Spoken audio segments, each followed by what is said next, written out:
Oh, wait, hold on, hold on, hold on, hold on, hold on, hold on. Oh, we're here? Hey, are we here? You guys hear us now?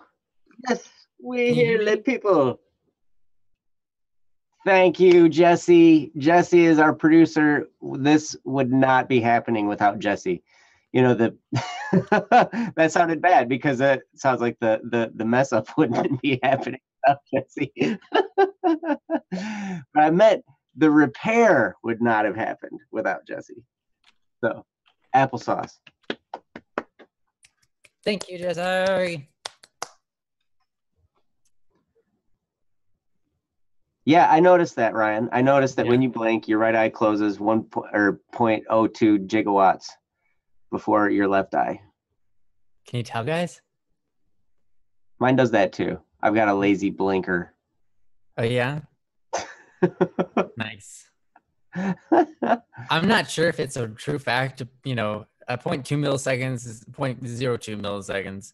That's really fast. I don't know if that's Yeah, perceptible. that's not really correct at all. But it feels like when I blink, right now, when I pay attention to my blink, it feels as though the right eye closes before the left.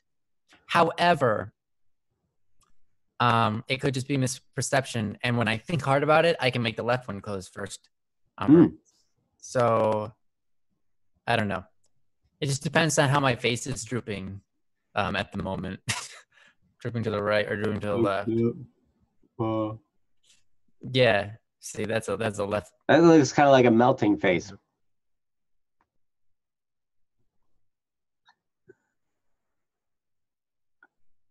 Am And I the static P. Static P is static E.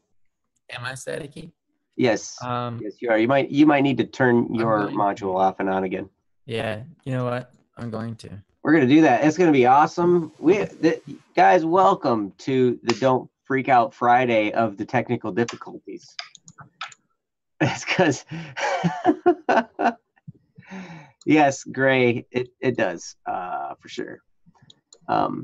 So we're trying. Hopefully this will fix it. All right. Hey, there you are. Cool. Yep, and I'm recording still. There's a slight dip in the audio track, but it's not going to matter since we didn't record anything useful yet anyways. Mm-hmm. It's all right. But anyhow, yeah, it's fixed. Ta-da! Awesome. Winners. Chicken dinners. Yeah, chicken dinner's good. Also, does Static's voice kind of Oh, okay. When you said ATM, I for some reason registered that as automated transfer machine or whatever that is. Oh yeah, transaction. Yeah. Like the bank ATM. Yeah. Yeah, like a bank ATM. I was like, ATM? Aesthetically like an ATM? Yeah, whoa. Man. Oh, Shadow, chicken is great. You know what is a great thing to do with chicken? Everything? Wrap it in bacon. You know what I'm going to do? I'm going to wrap some chicken in bacon, and then I'm going to bread it in crushed up pork rinds. And then I'm going to cook it. And that's going to be so fantastic. Nice. So you're going to have chicken surrounded by the belly of a pig, surrounded by the skin of a pig. Yeah. Nice. The deep fried skin of a pig. Mm-hmm. Wow. Yes. I think you don't have enough beef in there. There is no beef in there so far, actually. We're gonna have to figure that out. Yeah, you're gonna have to stuff. We're gonna have to stuff it in a steak or something. Stick it in a roast. Mm-hmm. Yeah, obviously. Because you kind of, you always, anytime you put an animal inside another animal, you got to use the bigger animal on the outside, right? Yeah. Well, here's what you can do. You can take that and then you can dip it in corned beef hash. Ooh. Yeah, that then you actually got all kinds of extra stuff. Now you're okay. Just corned beef then. Ground up or something. There you go. Perfect. That'd be good. I'm a fan of corned beef. I mean, I'm a fan of every kind of food pretty much, but corned beef is awesome. It's one of my favorites. And salami. Salami Yes. is not bologna. Princess, yes, it's the pork rind chicken tenders. Yes, those are so good sounding. I've never tried them yet, but I saw the recipe for them and I was like, ooh, you know what would be better is if you wrapped them in bacon and then put the pork rinds on there. That'd be good. This is a food channel. Yeah, I think Princess is right. We should move on. So Ryan, you're the host, so host us, man. Yeah, well, I was just letting things go because that's how I do, just relax and let things be as they are. And anyhow, welcome everybody. Thanks for joining us on a Friday edition of Don't Worry Wednesday or Don't Fret Friday. You know the show, but anybody who's new with us today, hey Hackamer, nice to see you. Anybody who's new with us today, or old timer, doesn't really matter. But this is the show where we just talk about whatever issues you guys are having. You just put them in the chat, and we'll talk about them. Those are the issues like that you're dealing with right now, or have dealt with in the past, or maybe just your friends are dealing with it. Maybe you've got family problems, or your dog just died, or something tough you're going through, and we're here to just kind of encourage you. We're not professional psychologists or anything like that, but we've been through life, not all of it, but a decent amount, and we've had to learn. We've had to learn a lot of things the hard way, and we're here to help you. Get through some stuff. Maybe share some perspectives on what's different viewpoints on what might be going on, and mostly just encourage you, because a lot of times you already know what to do. You already know the right things. You just need a little bit of backup, and we're here to give that to you. So that's what this show is all about. And we hope that we do a good service to you guys today. And we love you very much. We love you so hard. So, and you just have to accept that. There's nothing you can do about it. Literally, there's nothing you can do to stop me from loving you. Like, I feel like that's a song, though. That's like an 80s song. But yeah. Oh, Princess is still on about the pork rinds. She still wants to talk about it. Well, I asked her a clarifying question. So I don't know. I mean, if you guys don't want to move on,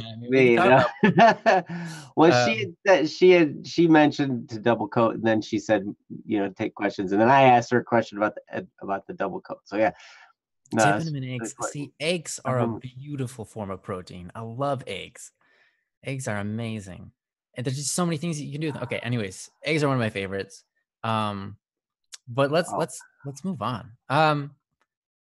So who's with us today that we have? We have a backlog on Don't Worry, on our site, bss.studio. So if anybody wants to post there, they can. That's an option. But we have a backlog there. Some of it provided quite generously by Princess, and we appreciate you for doing that, Princess. Thank you so much. So we do have Akil. I'm not sure if they're here with us today. We've got Angel. If Angel's here, that's the one that's been sitting for the longest. So Angel, Aaron. Oh, we've got Princess, who has one in here. Elizabeth, I believe that's Cherry, since Elizabeth and Cherry. Are you the same person? And anonymous. Yeah, it could be just a different Elizabeth that's joining us today. So it's good to ask. Yes. Okay. Yes. Okay, cool. Well, it looks to me as though right now we've actually got a decent amount of the people here. We've got Princess, Elizabeth, Lay, and Anonymous probably. So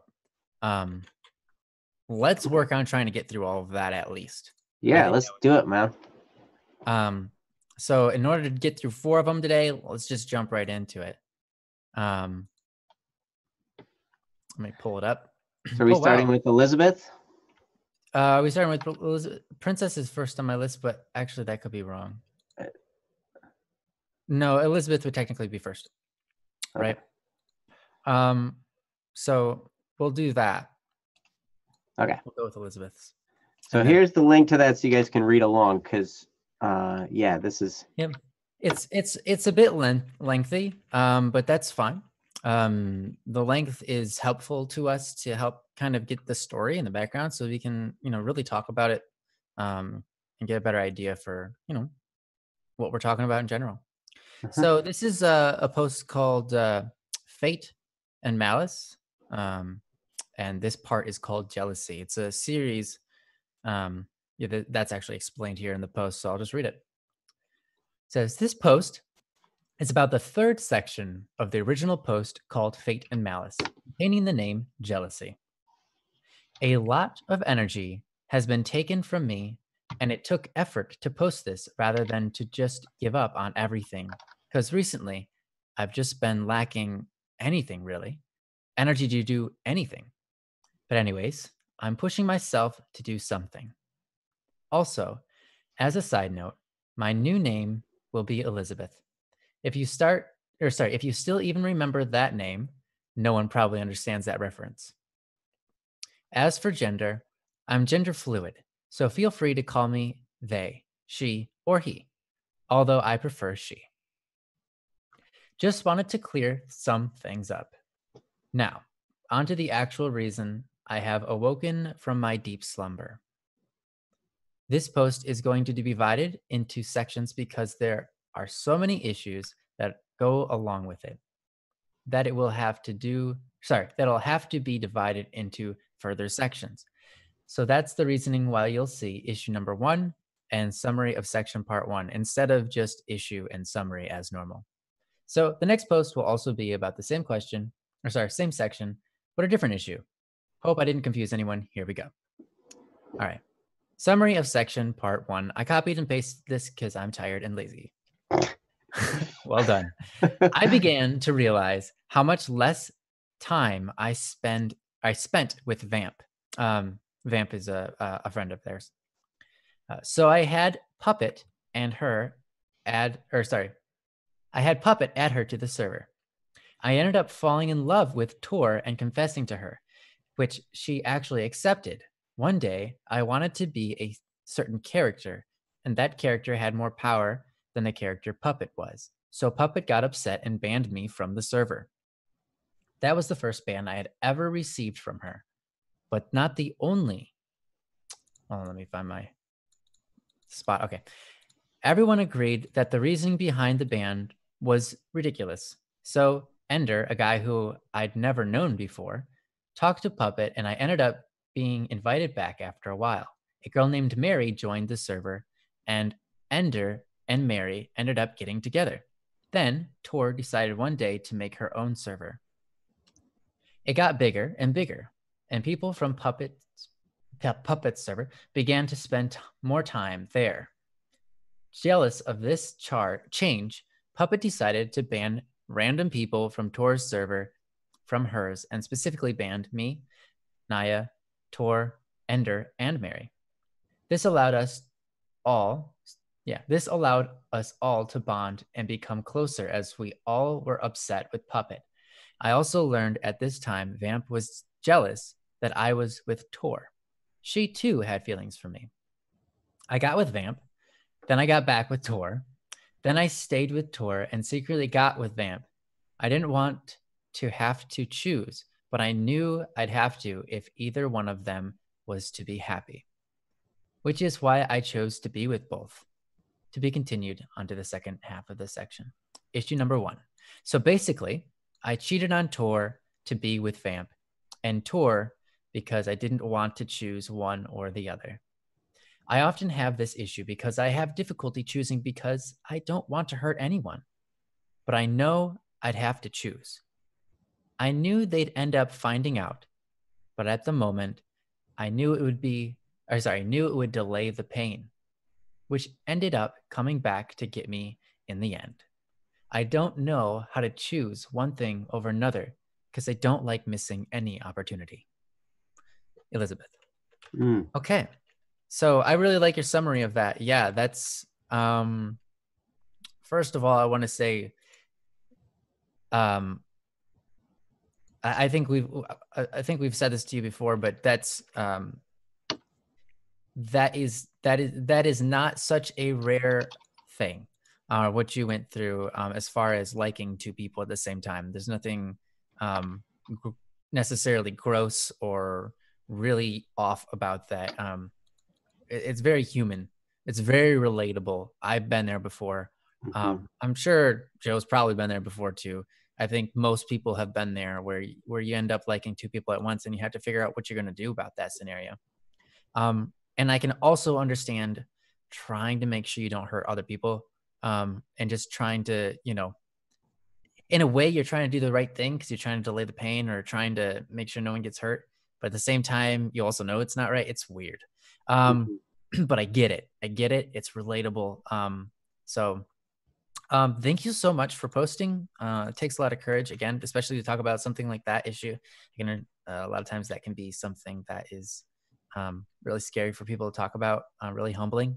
So thank you, Elizabeth. You're awesome. And I'm going to I'll give it to Joe and hear the amazing things he has to say about whatever's on his mind about this subject. Yeah. Wow. Thank you again, Elizabeth. This is pretty complicated, and I understand why it would be something you'd want to talk about. That's wow. Relationships are very difficult. One thing to always remember about relationships is that when you're in a relationship with anyone, even if it's not a complex, triangle with different people involved and stuff like that, even if it's just you and one other person, at some point in time, you're going to hurt each other. So being in a relationship is always going to involve hurting, because we're not perfect. Nobody's perfect. And we end up making mistakes and we end up hurting each other. And that's a good thing. Ryan has said this before. That's a good thing, because then it gives us the chance to offer grace to somebody. It gives us the chance to forgive. It gives us a chance to accept somebody where they're at. And really, that's acceptance and love at a level that's a higher level, because the person that's receiving your love, when you're forgiving them like that, they know, they're like, oh my gosh, I'm not perfect. I just messed up. They still love me. Wow. That really says something powerful about how they feel, because even though I made this big mistake, they're still here with me. That's a big deal. And I'm married, and that happens in marriage. It does not end there. This Hollywood depiction of once you get married, you ride off into the sunset and everything's happy ever after, and then the end comes up there, and then it's all good, and you get these happy, clappy feelings forever. That is absolutely not the case at all. Marriage teaches you how to love. Close relationships teach you how to love. They teach you through the experience of the opportunities of giving grace to other people through forgiveness. So here's the thing. This situation, you said here, okay, so basically you cheated on Tor to be with both Vamp and Tor because you didn't want to choose one or the other. That's tough. And I understand indecision. I fully understand that. Now, contrary to popular belief, I've never been involved in any type of a love triangle. That's a popular belief. I've never had that experience where, I've had, like people, like wanting to be with me, more than one at a time. I want to be with you, man. You're all the time. No, I'm just kidding. Different kind of love, though. That's, you're right. No, you're right. That's different. Oh, philia. At some point in time, we can go through the different types of love. Maybe Ryan will be able to go through that. There are basically 4 of them. And I don't really know the words. Ryan, do you know the words? I used to, but I don't know them. You talking about the Greek? Yeah. The before, which ancient then Greek. became five in the late stages of Greece once they developed their philosophies a little bit more. Yeah, Greece, the country, not the movie. yeah, yeah. That's an important difference there. Yeah, but I don't remember each name, but I do remember the Okay. different types. Okay, cool. Because I know there are different kinds of love. There's a love that's like your family love, and then there's more of a what? Then there's romance, and Hmm. then there's eros. That's like the is that the romance one? The Eros? erotic and No, romance Eros go is together. actually, yeah. Eros is romance, or also known as erotic, I suppose. Eros was the goddess of lust, if you will, Okay, gotcha. beauty, Uh-huh. etc. Okay, gotcha. So that's another type of love, and that's the type of love that gets glorified in Hollywood, and in the movies and in TV and in our culture, and everybody's like, "Oh, I that's believe so. actual love." When actually, that's even the ancient Greeks thought of that as one of the lower levels of Yeah. love, and then because it's more physical, it's just bodily, it doesn't involve so much of everything else. The highest level they put was a love called philia, which is brotherly love, or the love that you have between close friends. And with that, there's no jealousy, there's no anything like that. It's a full gift of yourself. Oh, actually, no, it's not. It's love based on similar interests, and so you form a bond. And because it's not romance, it's like open relationship, because now you can have as many of that type of a loving relationship as you want. So in this situation, I don't know if your relationship is strictly online or if it's in person or a little bit of both or what, but if the feelings are romantic and it's for two people, then yes, you are treading into an area where there could be some jealousy. You're treading into some areas where people could get hurt, because you ventured into a realm where there's exclusivity expected, which means you're kind of expected to be with just one of them in that way, right? But when it's a love that's a bond, that's the higher level, like the ancient Greeks taught, the filial friend love that is based on similar interests. Now you can have that relationship with both of them, and it actually becomes a very much stronger bond in some ways, because you're kind of taking on the world together, and you can all be friends in that way together, and these bonds are really, really huge. The highest level actually didn't come along until Christianity hit the scene, and that's called agape, or Agape. agape, if you want to pronounce it incorrectly. Um, Nice. Fair, fair, fair. Just everybody pronounces agape. So, yes, but yes, you're right. That would technically probably be agape. agape is the proper pronunciation. But according to scholars that I trust. Yeah. Fair.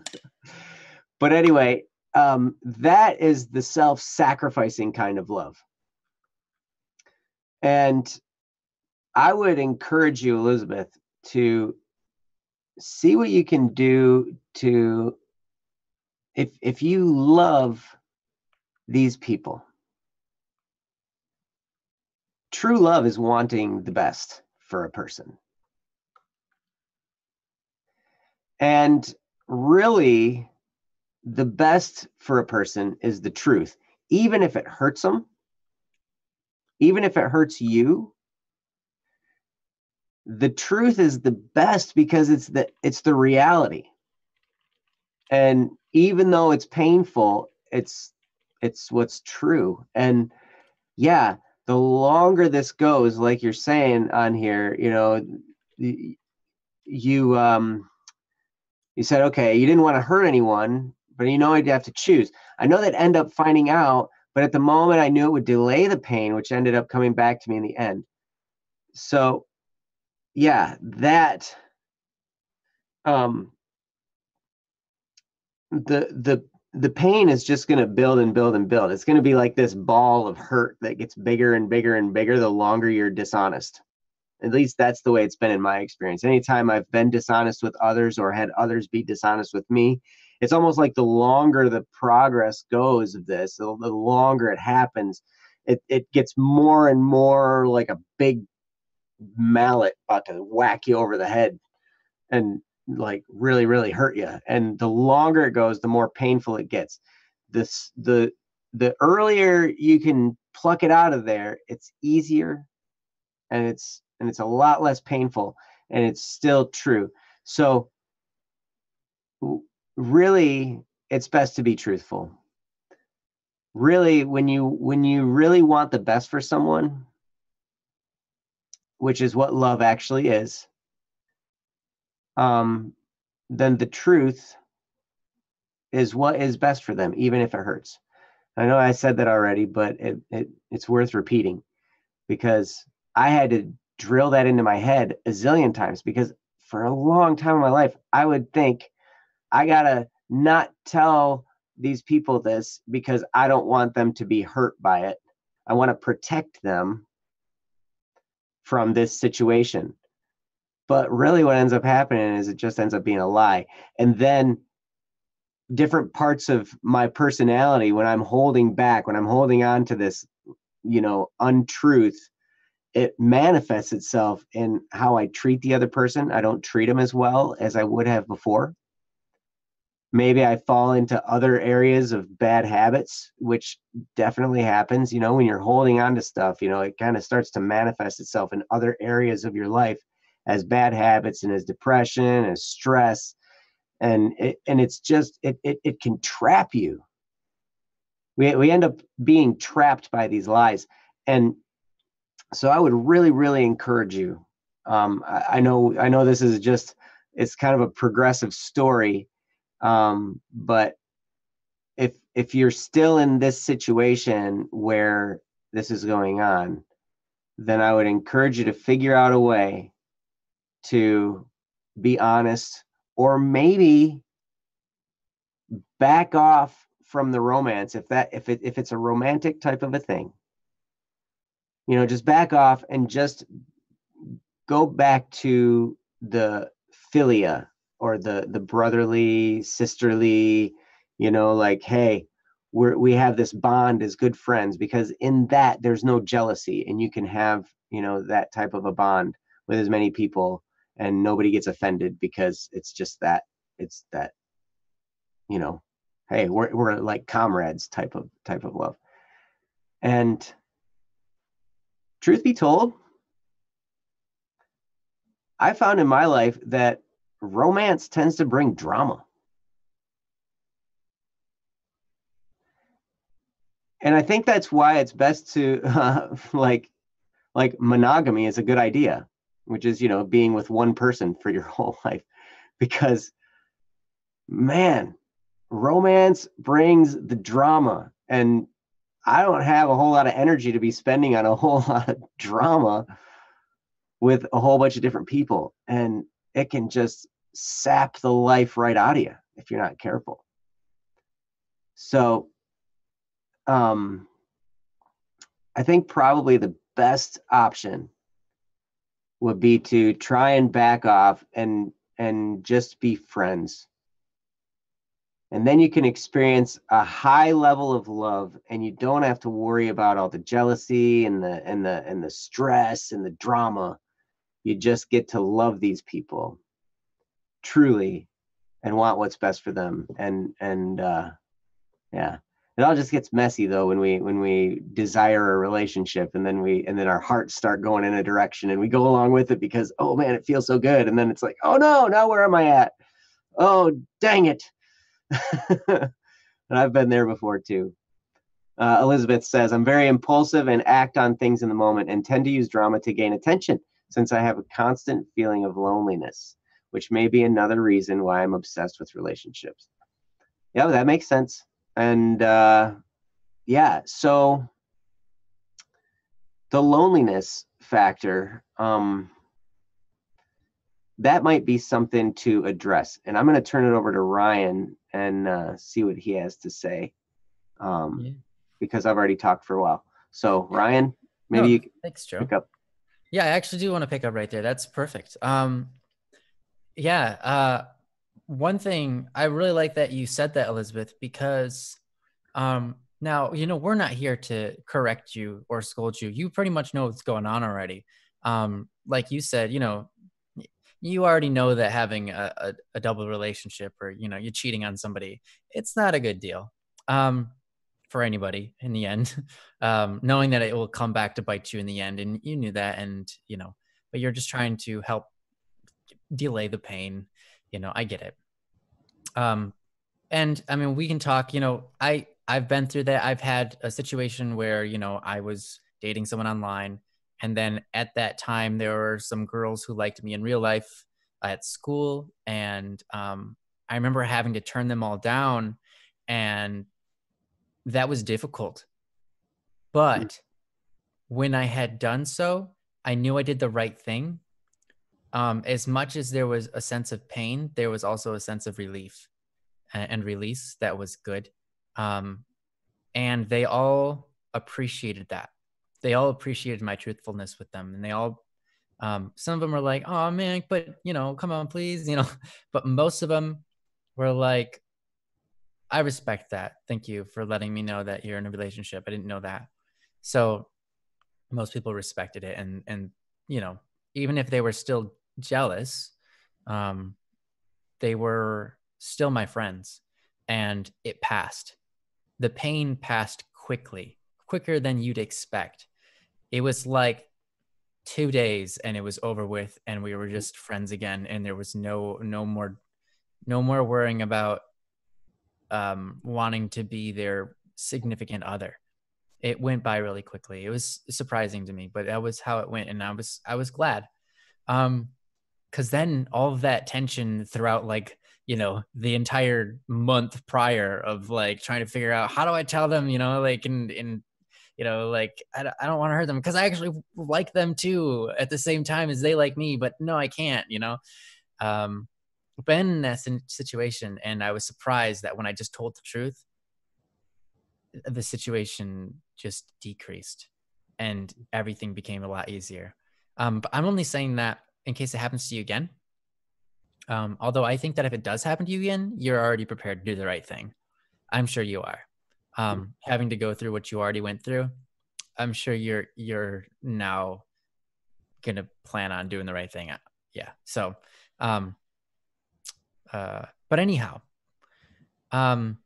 so what you said here, I'm very impulsive and act on things in the moment and tend to use drama to gain attention, since I have a constant feeling of loneliness, which may be another reason why I'm obsessed with relationships. That is very wise of you to say. Mm-hmm. Elizabeth, that is very wise of you to say.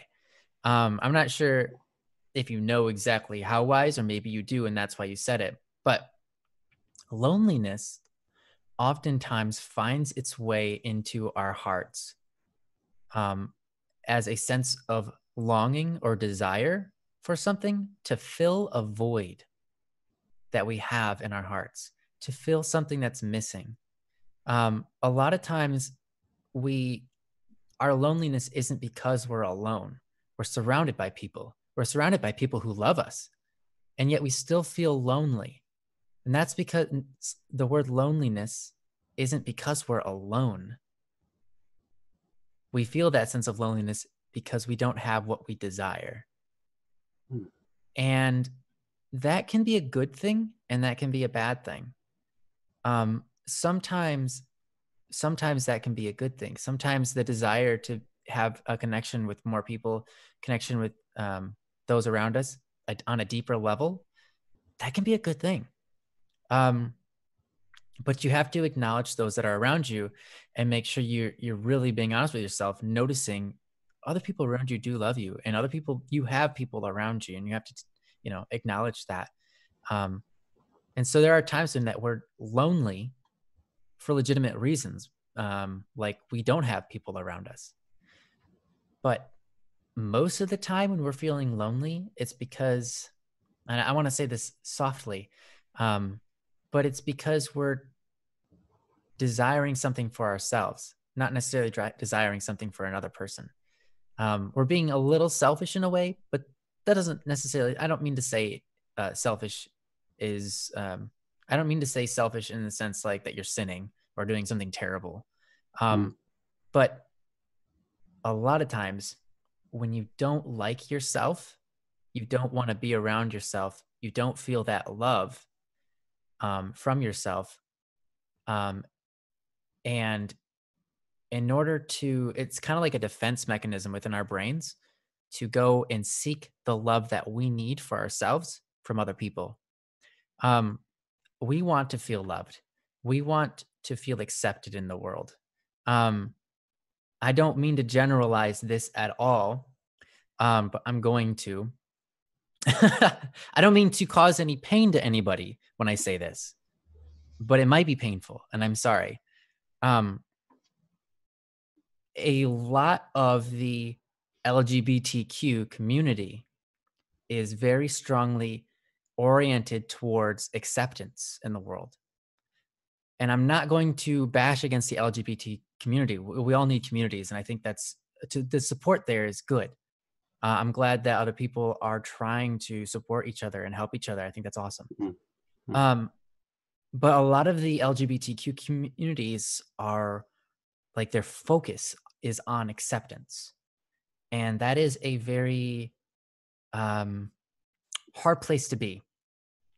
Because what happens is when your focus is on acceptance, you're always worried about how other people are judging you.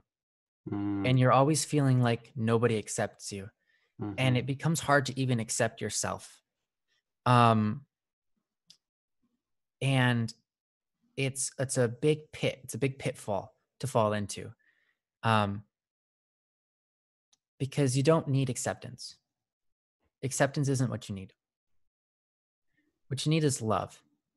Love isn't worried about acceptance. Because I think a lot of times you say like, not you, and I'm generalizing people in general.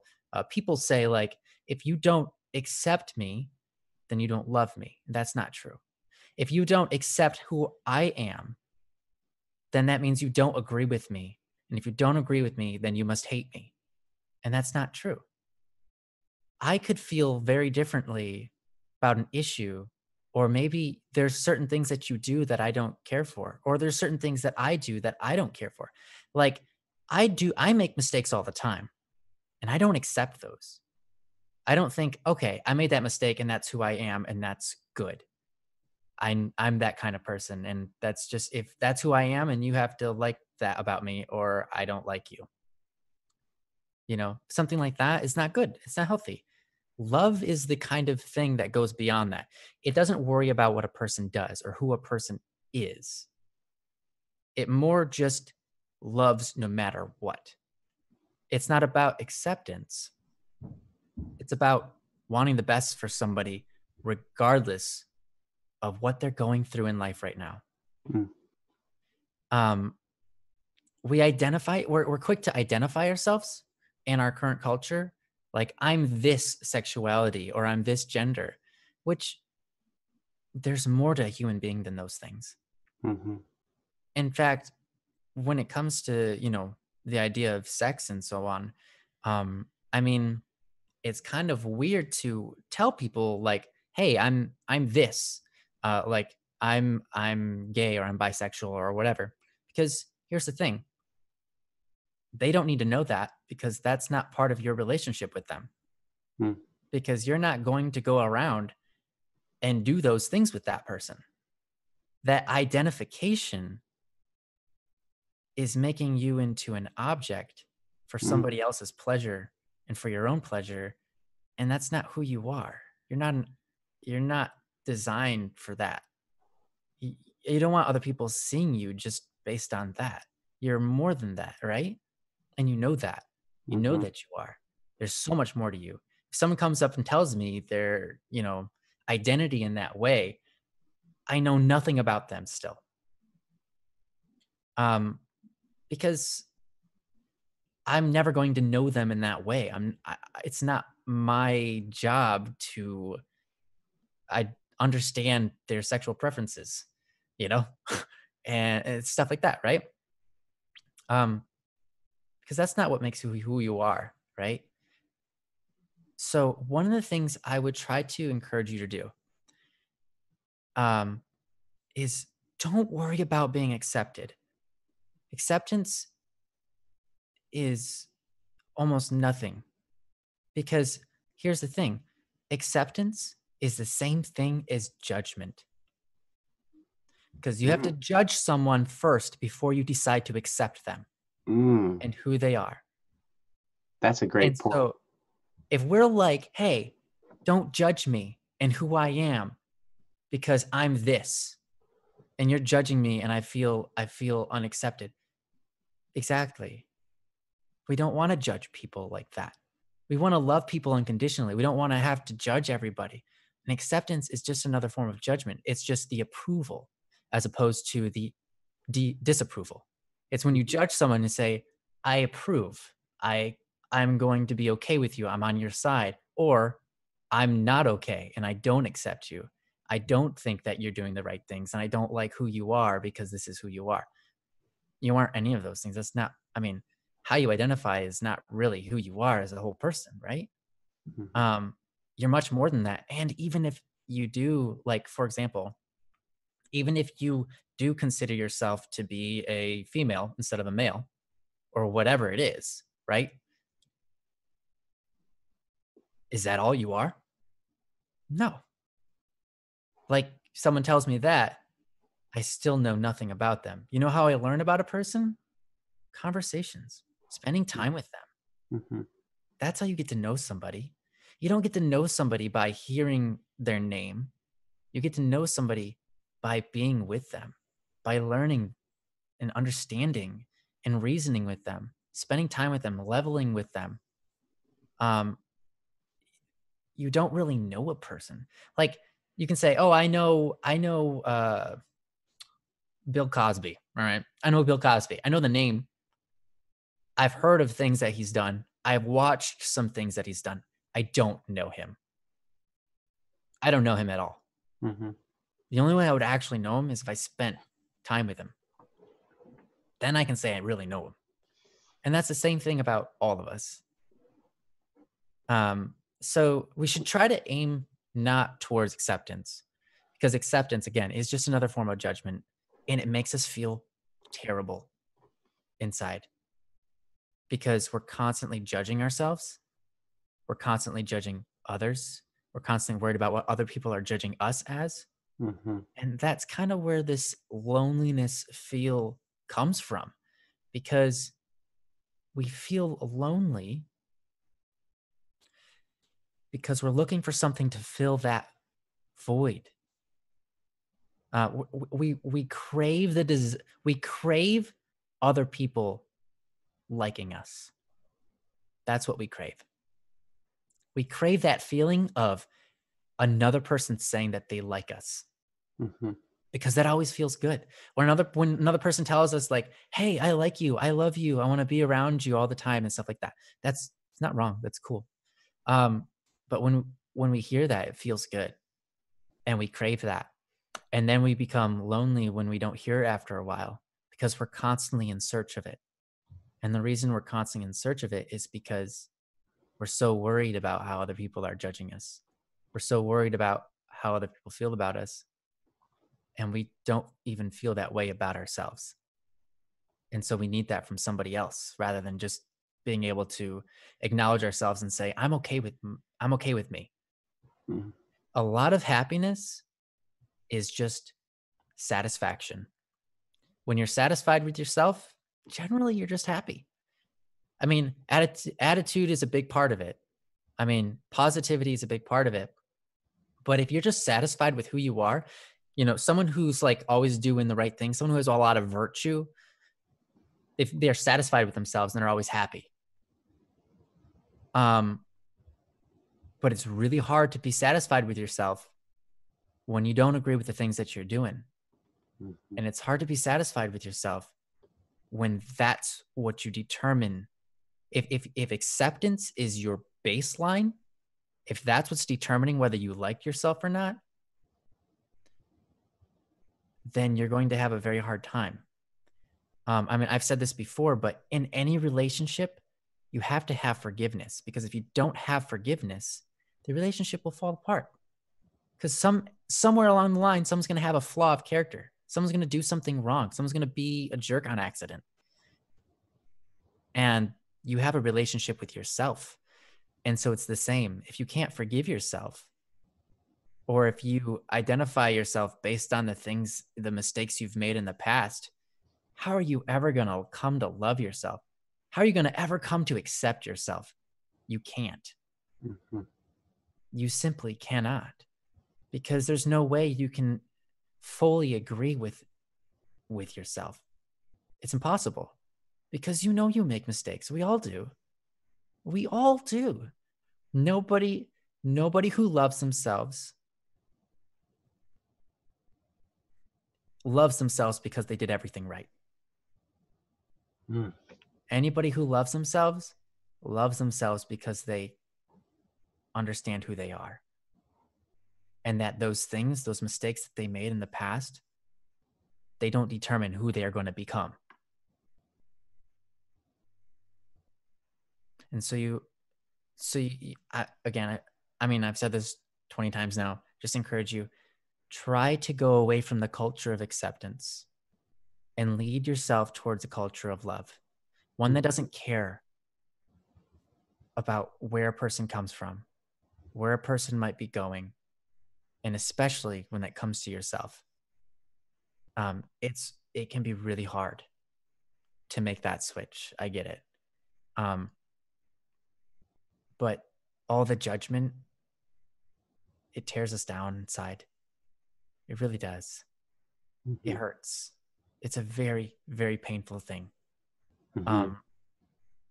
Some of the most depressed people I know and I've ever met are deep, deep in the culture of acceptance, and they're fighting their way out of it. And I've seen people who do fight out of it, and they get themselves to stop associating with that kind of thought process. And when they do, it lifts up their soul so much. It lifts up their heart, and it just gets them out of that depression, because then it's no longer that they hate themselves. It's no longer that they don't accept themselves, because they're no longer worried about that. They love unconditionally themselves and other people. And I think that's way more rewarding and way more honorable, way more noble. And yeah, so I hope that helps. I know that that's kind of like a side issue that we ended up talking about, but I think it relates to this issue as well. You did bring up the gender identity thing in the beginning of the post. Mhm. And I don't mean to generalize everybody who's in that LGBTQ community.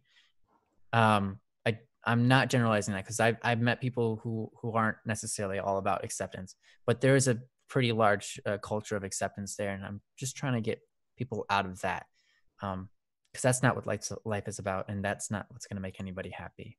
Mhm. Yeah, Elizabeth, I see your post here. It says, I do always feel that way, nervous of how others will judge me for every word, not feeling good enough, etc., or as good as another person. I can relate to that at such a deep level. Like, even just recently, this is a struggle that I've dealt with my entire life. And I noticed it about myself the other day. I was just, those moments where you're thinking about the way you're thinking. Like, Yeah. we're very unique creatures. Like, we can we can think about our thinking.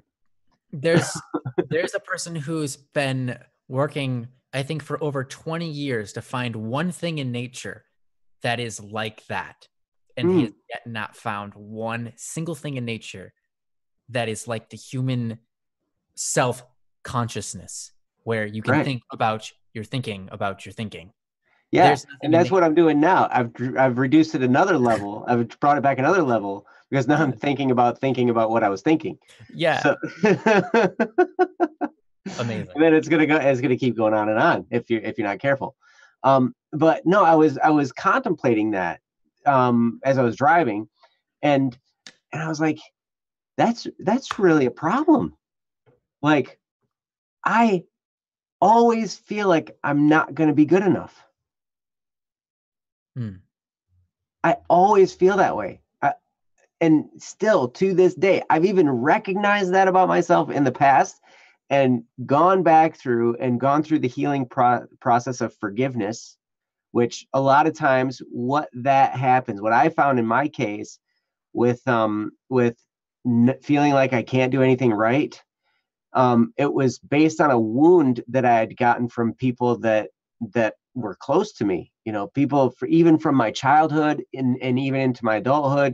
People that are close around me, that I really respect their opinions or whatever, and they did something or said something that was corrective of me, and I took it in a way that you know created a label for myself that said, well, I'm just not good at anything.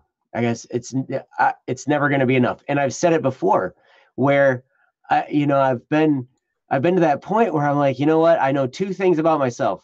Number one, I'm going to try as hard as I can because I have a tremendous work ethic when I want it. When I want to, I can work hard. I know that I can. So I know that I'm going to try as hard as I can. And number two, it's never going to be enough. Those are the two things. I would go about my life thinking that. And then just the other day, I'm like thinking about that. I'm like, that is not healthy, I don't think.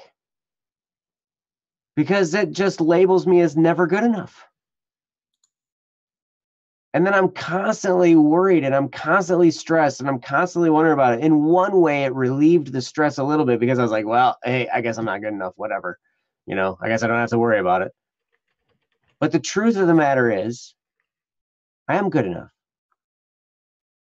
And the truth of the matter for you too, Elizabeth, is you're good enough. You are good enough.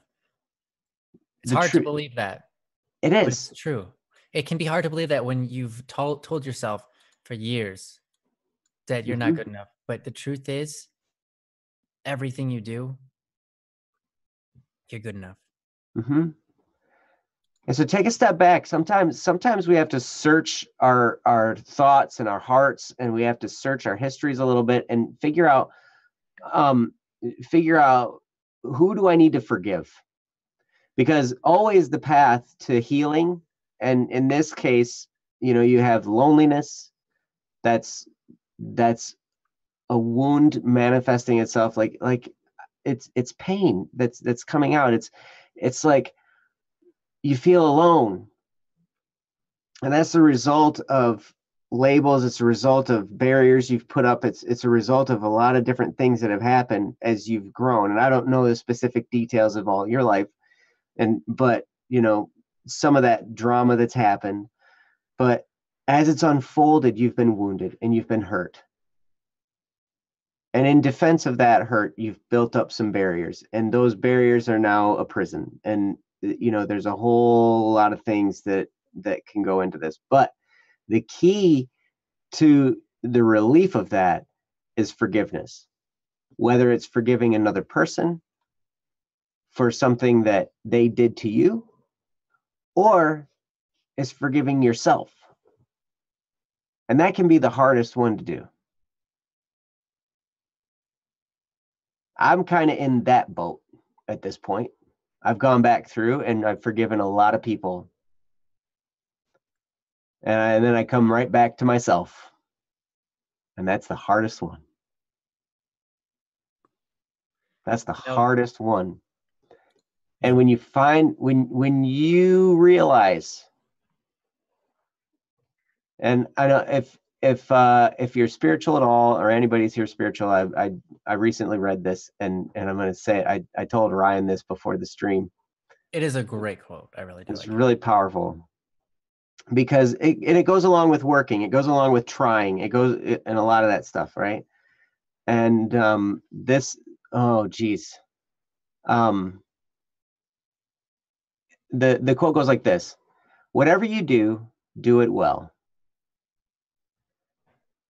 Work faithfully in my vineyard.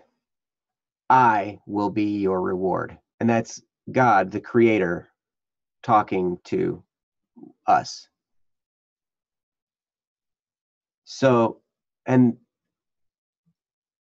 our Creator knows, I mean, I believe in a creator. I believe in intelligent design. I'm a Christian, so obviously, but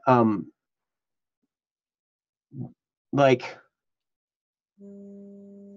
there was a guy in the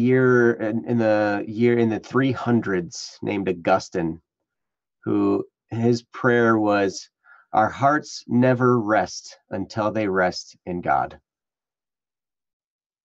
And that loneliness, I mean, it's a place you can find solace. And if you're not spiritual at all, that's totally fine. Here's what I would recommend then. Find a way to forgive and understand that you are infinitely valuable. Understand that there has never been a person like you before. There never will be another person like you again. So you are 100% unique. And because of that, you're priceless. You're more valuable than any precious metal or any precious substance that exists in the universe, because there is nothing else like you. And because of that infinite value,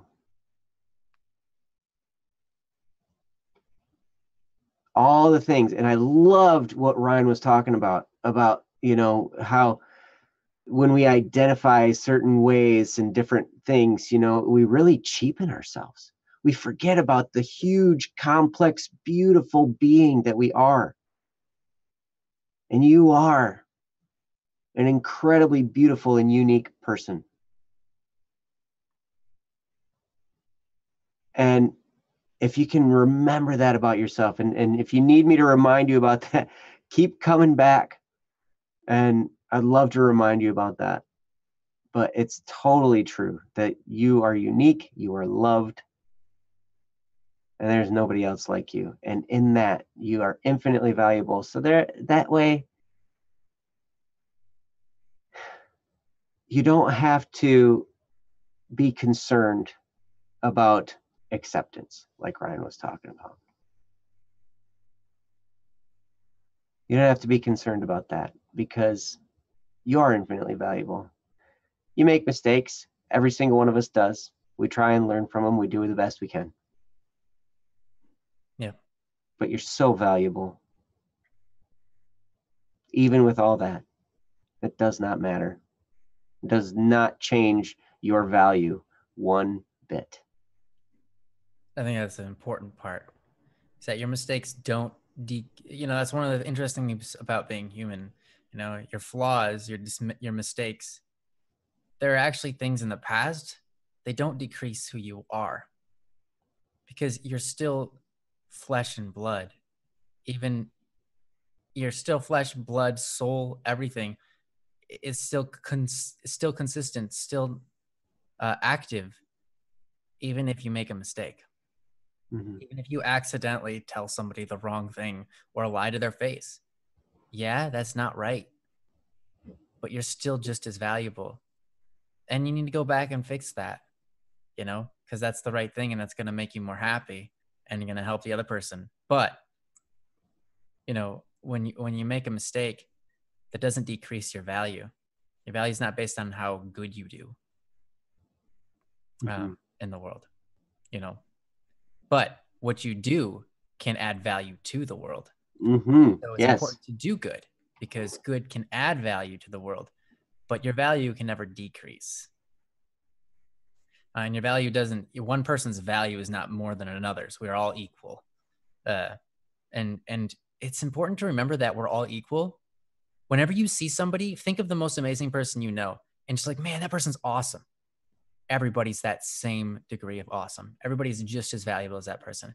And when I say that, I mean especially you. One of the things I had to come to grips with was that I was awesome. It was hard for me. But when I confronted that logic, I was like, everybody's awesome.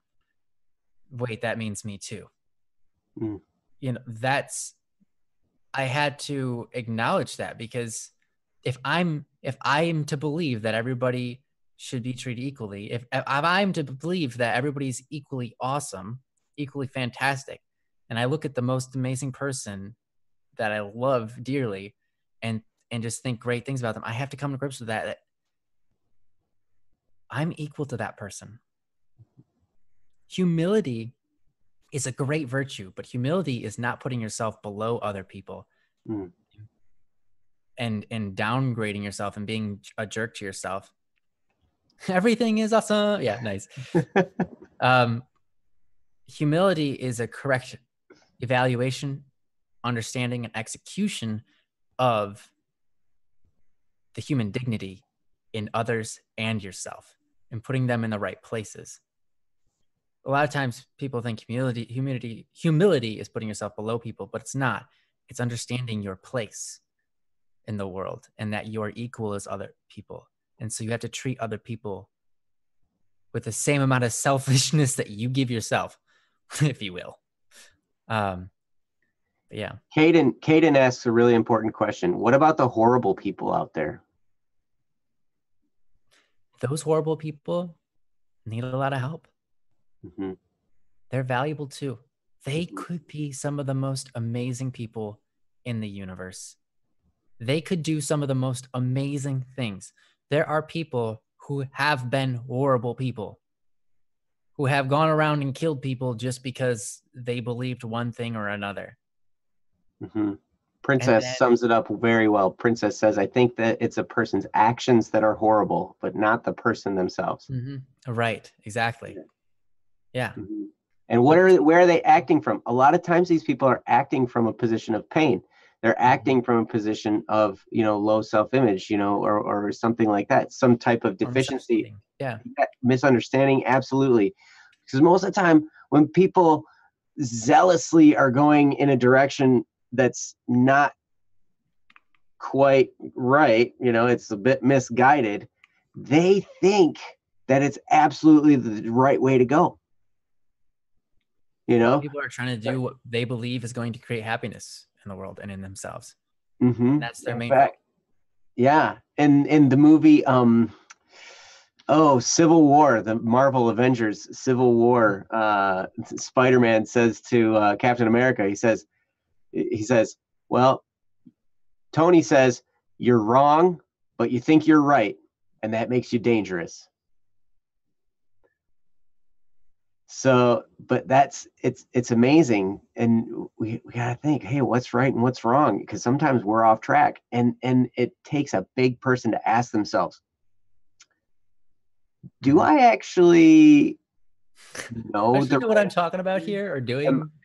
Yeah. Is this like, am I right or am I wrong? Right. Am I wrong? It's hard to do that, but we have to do that. It is. Because it takes a big person to be able to ask themselves that. Mm-hmm. And I've asked myself that a lot, so I'm a big person. No. You're pretty big.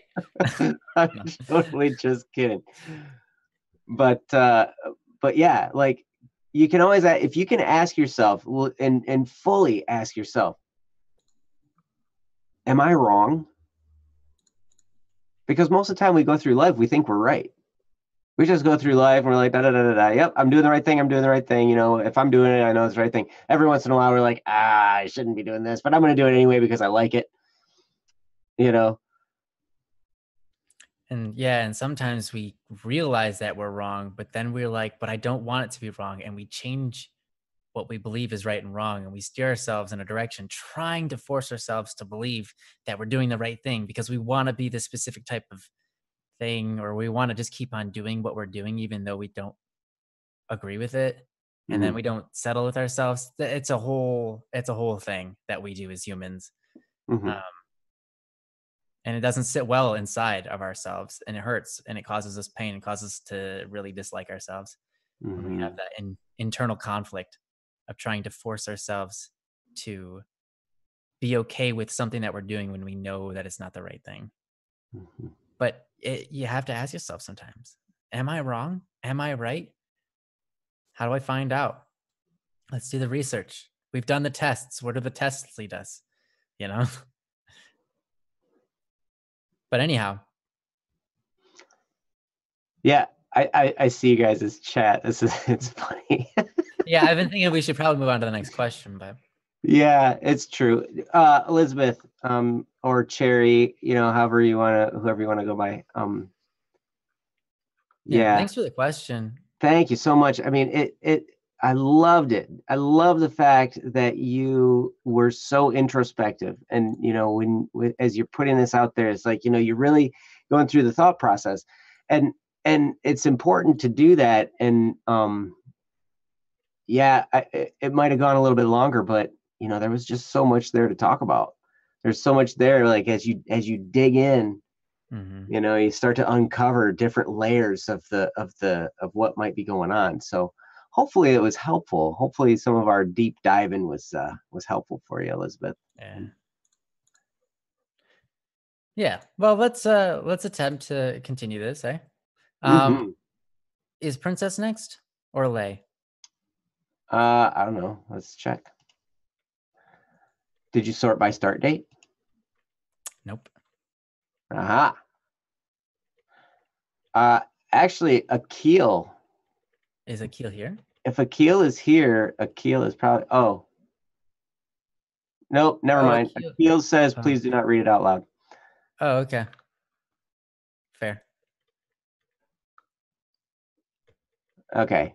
I believe Maybe Princess is next. So. Akil, maybe you can clarify if this is something you want us to handle on the stream. If you want us to just handle the question at the bottom, be happy to do that. Um, but I will have to. I do want to read through the whole thing, so at least I know the context of the question. Yeah, that's fair. Um, so, Yeah, so just let us know how you want us to address that one. yeah, let us know. We'll handle it next time that you're here, because I want to have a chance to read through it, think about it a little bit. So yeah, so we can move on to looks like when we sort it, it would be Princess Okay. is next. This is from Princess. It's called Empathy, Memories, and Movies. Oh, school. I think it's a play on geez, what's the name of that movie? Uh Somewhere over the rainbow. Wherever that song comes from. Um Somewhere over the rainbow. yeah, that's what it's called. Wizard of Oz. You got it. That was it, Joe. Thank you. And you Um need her Toto too. all right. So yes, awesome. Okay. Do you have any advice on how to find peace for feelings for the pains of others that to beg for closure after movie ends?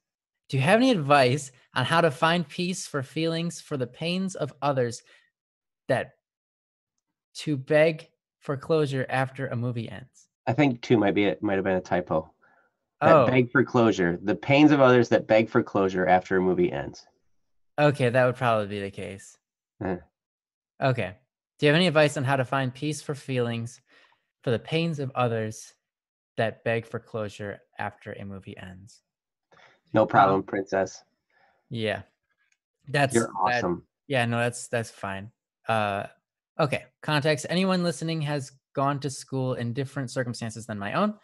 Yet I'm certain if you've gone to a public school within the past years, there has been at least one educational movie that you've watched. Mm. I highly doubt that I'm the only person out there that gets strong feelings after watching movies or reading literature that has strong themes of terrible ordeals that happen. I know from as far back as fourth grade, if there were ever a strong topic, movies in movies that were in a movie that was used as a class learning experience, that it ended with much apprehension or heart wrenching sadness, within me, clinging in the shadows after the light comes back on. She's talking about the light as in the lights in the room, I believe. Mhm. I often don't see such a strong response from classmates. So I always feel like I was a more sensitive child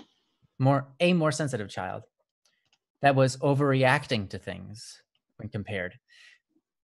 Like there was a huge difference between our two experiences. I have been told and recognized that I have strong sense of empathy. Mhm. I can put myself in others' shoes in the shoes of someone else and understand the situation from a perspective as similar as I can imagine from my own experiences. But I also tend to feel their pain or fear as well from the similar replication of scenarios in my own mind. This tended to be most strongly triggered in a less positive way from school, movies, or document videos.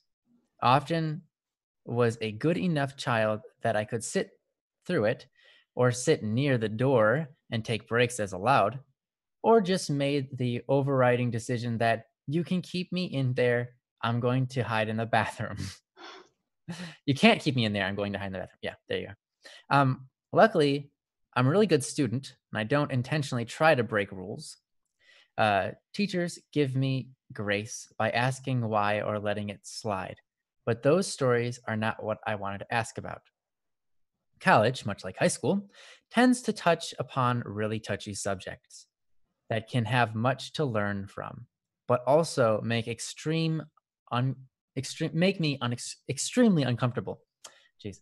But unlike high school English, where I could ask to watch a different film that made much less impact on emotions, but still helped to get a point across, professors sometimes use such films to drive a point across. Yet, I still find that hours after watching a 2-hour film about the horrors of drugs, I am still gripped by these shadowy feelings that I can relate to well, and people that are hurting. I find that the pain crosses the screen and into my heart. And I don't mind that pain, but I do know that I can't let it then paralyze me from being able to work on anything else. I know that some of these things are pains from old memories, touched upon with no real resolution in the movies. Is there anything that you know might help? All Yes, right. Go for it, Joe. there are lots of things I know that might help. And Princess, thank you so much. So this it really this question really gets to the power of media in our lives. Different kinds of media have different kinds of power, and if you go back in history, there have been dictators that have reprogrammed the entire populations of their countries through absolute control of the programming that went into the population's head.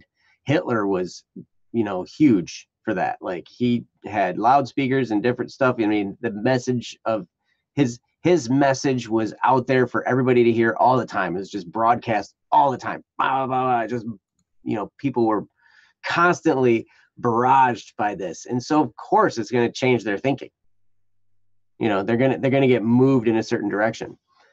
I am that way. Science Rock says you mean North Korea. That could be another one. Yeah, I was gonna say that. Yeah, that's for sure. Yep. So, but media is supremely impactful. And you know what? We could say the United States of America. There is so much media out there. And I'll tell you, the media that you take in, whether voluntary or involuntary, the media that comes into your brain will shape the way you think. And I know people who say, oh, it doesn't matter. I'm strong-minded, blah, blah, blah, blah. Stop it. Yeah. I know you're stubborn, but You're still influenced by the media you take in. You're still influenced by all the posts on Facebook that you read. You're still influenced by the radio shows you listen to. You're influenced by the movies you watch. You're influenced by the news shows you watch. You're influenced by different talks you hear from different people. It's amazing. 2-minute videos you watch on YouTube. Oh, yeah. Yeah. Yep. You're influenced right now by Don't Worry Wednesday. Hopefully, we hope and pray that we influence you in a positive direction. That's like our whole point of this show, because we know the power of media. We know the power of different things. And here we are. We're on screens. And it's like, whoa, we better make sure that our message is pure and clean and uplifting and helpful to some degree. That's our prayer before we start every show.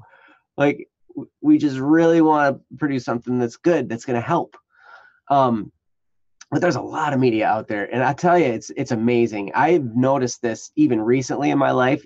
Different podcasts I listen to. I'm becoming a podcast junkie, like different kinds of podcasts all the time.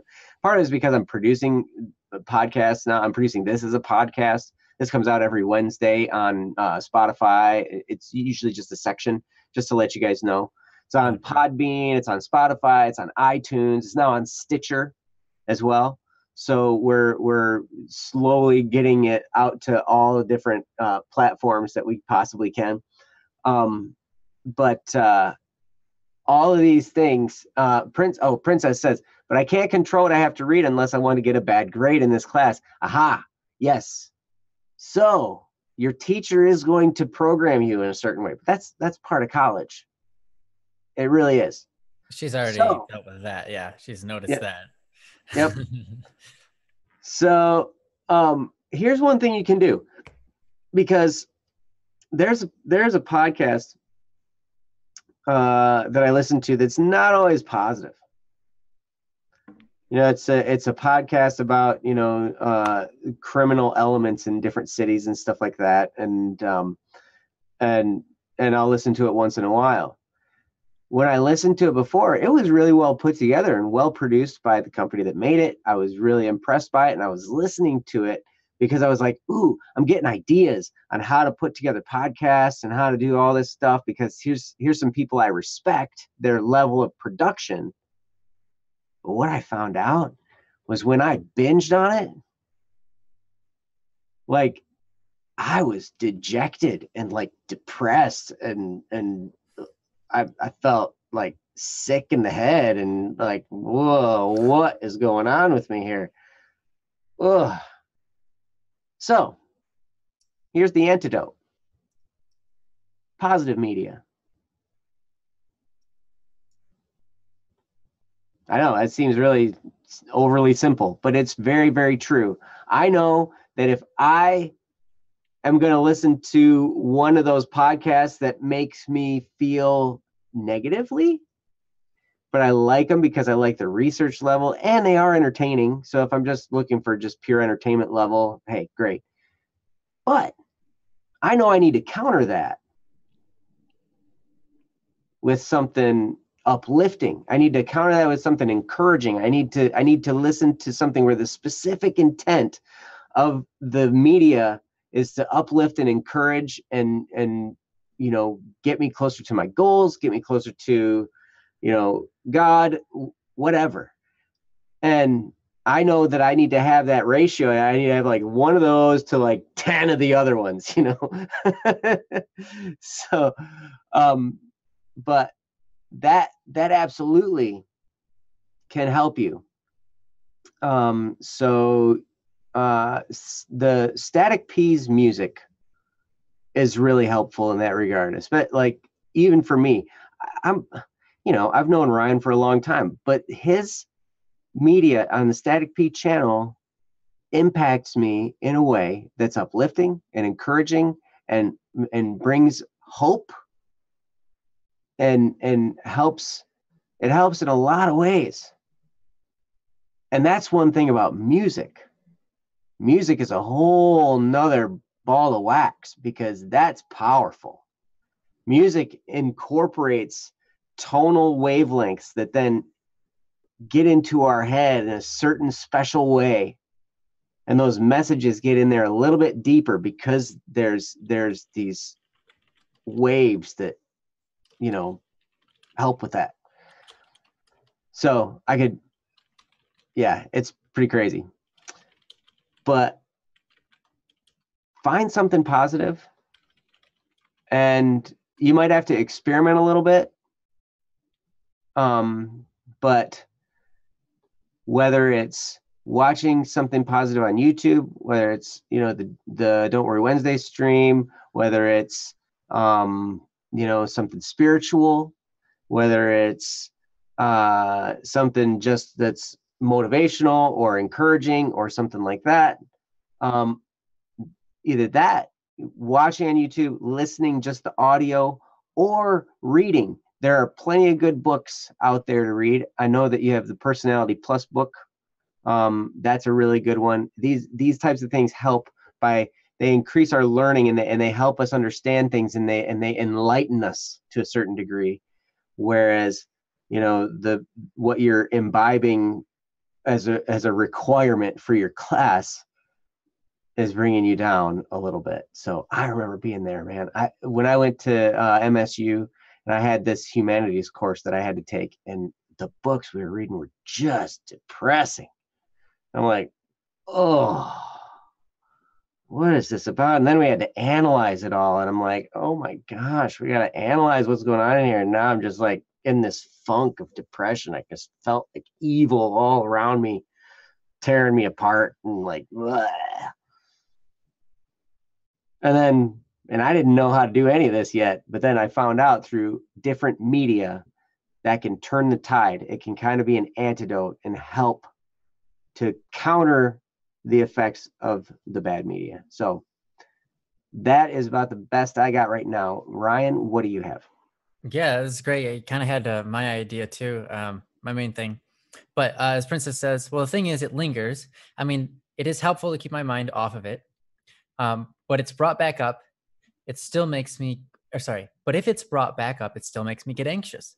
Like for today, I had to leave class and just listen to Little Raindrop to clear the topic before returning back. Which is a great song, by the way. Little Raindrop. Anyhow, yes, that's true. It is a good I song. wish there was some way that I wouldn't have to do that every time it comes up.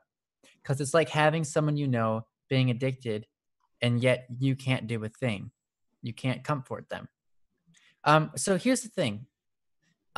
Yes, to what Joe was saying, the best way you can do it is feed yourself positive information.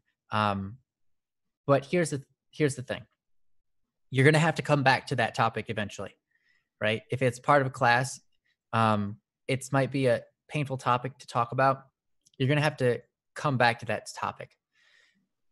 So what you have to do is you have to move your mind to the point where you are on top of the topic, where you are no longer necessarily affected by it. So when a topic, a certain thought process, a certain identification, or whatever it is, makes us feel uncomfortable, it's because there's a pain there.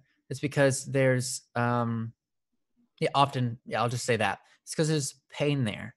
And we have to overcome that, right? It's our job in life to overcome that. There are tons of hills, tons of walls that we have to break down in life. Some of them that we build ourselves, some that others build for us, and it's not our fault. Some that happen just because we watch other people. We've seen the pain that they go through, and then that topic becomes a pain for us because we don't want to see anybody in that pain. It hurts. I get it. So how do you confront that and get over that hill?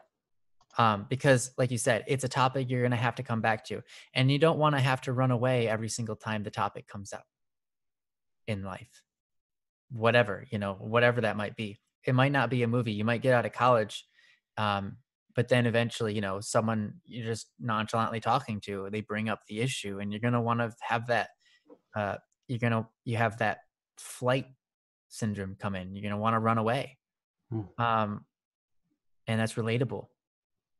And it's not your fault that you want to run away. It's just how you feel. Um, and what you're going to want to do is not run away. You're going to want to have to climb that hill as hard as it is. One of the things that um, I had to learn was that um, I have a lot of things, I have a lot of mistakes that I've done in my life. I've made a lot of bad calls. Um, and I've witnessed other people do the same. And I've had other people hurt me. Um, and I've seen other people hurt themselves. Um, and I came to a point where I just started to acknowledge that and open myself up to the world to be vulnerable in such a way that I can talk about anything. Mm. I had to open myself up and say, you know what, no matter what anybody wants to talk about, I'm there to talk about it. Anything anybody wants to ask me, I'm going to be truthful. I'm going to be honest, even if it's something really, really bad that I don't want to admit to. Whatever it is, I'm going to be the guy that is strong enough to talk about anything and be comfortable in it. And I'm not always necessarily comfortable, but the more I talk about it, out, just have a conversation with somebody, the more I get over that fear every time. Um, and so I encourage you to do the same. When there's a topic that you really don't like, there's that pain that you feel, whether it be just by associating with the people in the video you're watching, or it being a personal thing that you dealt with in your life, whatever it is. Being the person that is open to just listen, to watch, and say that you're going to be comfortable talking about it, whether you are or you're not comfortable. Just allowing yourself to go through that is going to help you move through that a lot better than running away. It's going to help you move through it. It's not easy, and it's going to be tougher for you than it was for me. I can say that, and I'm sorry, but I know that's the case, because I know your personality. Just like you said, you do have a stronger sense of emotion, a connection with your emotion, a stronger sense of empathy. And your emotions have a stronger impact on your life, which is not a bad thing. It's a good thing. That's a gift that you were given. But every gift is meant to be used for good. And running away doesn't really use that gift. And it's something that you have to live with, if you will. It's a curse that's a blessing. We all have those. So I would suggest next time you feel that way, try not to run away. Maybe like someone else suggested in the chat, I don't remember who it was, talk about it with people. And I know that you do that. But yeah, feel free to talk about it with others, whether it be classmates or teachers. But don't run away. You have to be the person that's willing to talk about anything to anybody. Anything to anybody. Here's the last thing. Mental fortitude. Fortitude is a virtue. It's a lot like courage, but it's not courage. Courage is when you're afraid and you choose to act against it. Fortitude is standing strong to what you believe in. It comes from the same root as the word fort, fortify, to fortify oneself. So it's a concept of staying strong when you are under pressure, whether that be emotional pressure or moral pressure. It could be religious pressure. It could be any kind of pressure. And you have a lot of those in college all over the place. And you've dealt with that and you know it. And you're doing a great job. You do have a good sense of fortitude. You just got to keep on building it up and building it up. Because what you're doing is as you continue to not run away, as you continue to face this, you're going to build up this fortitude to the point where your fortification, your ground it's not sand, it is strong rock.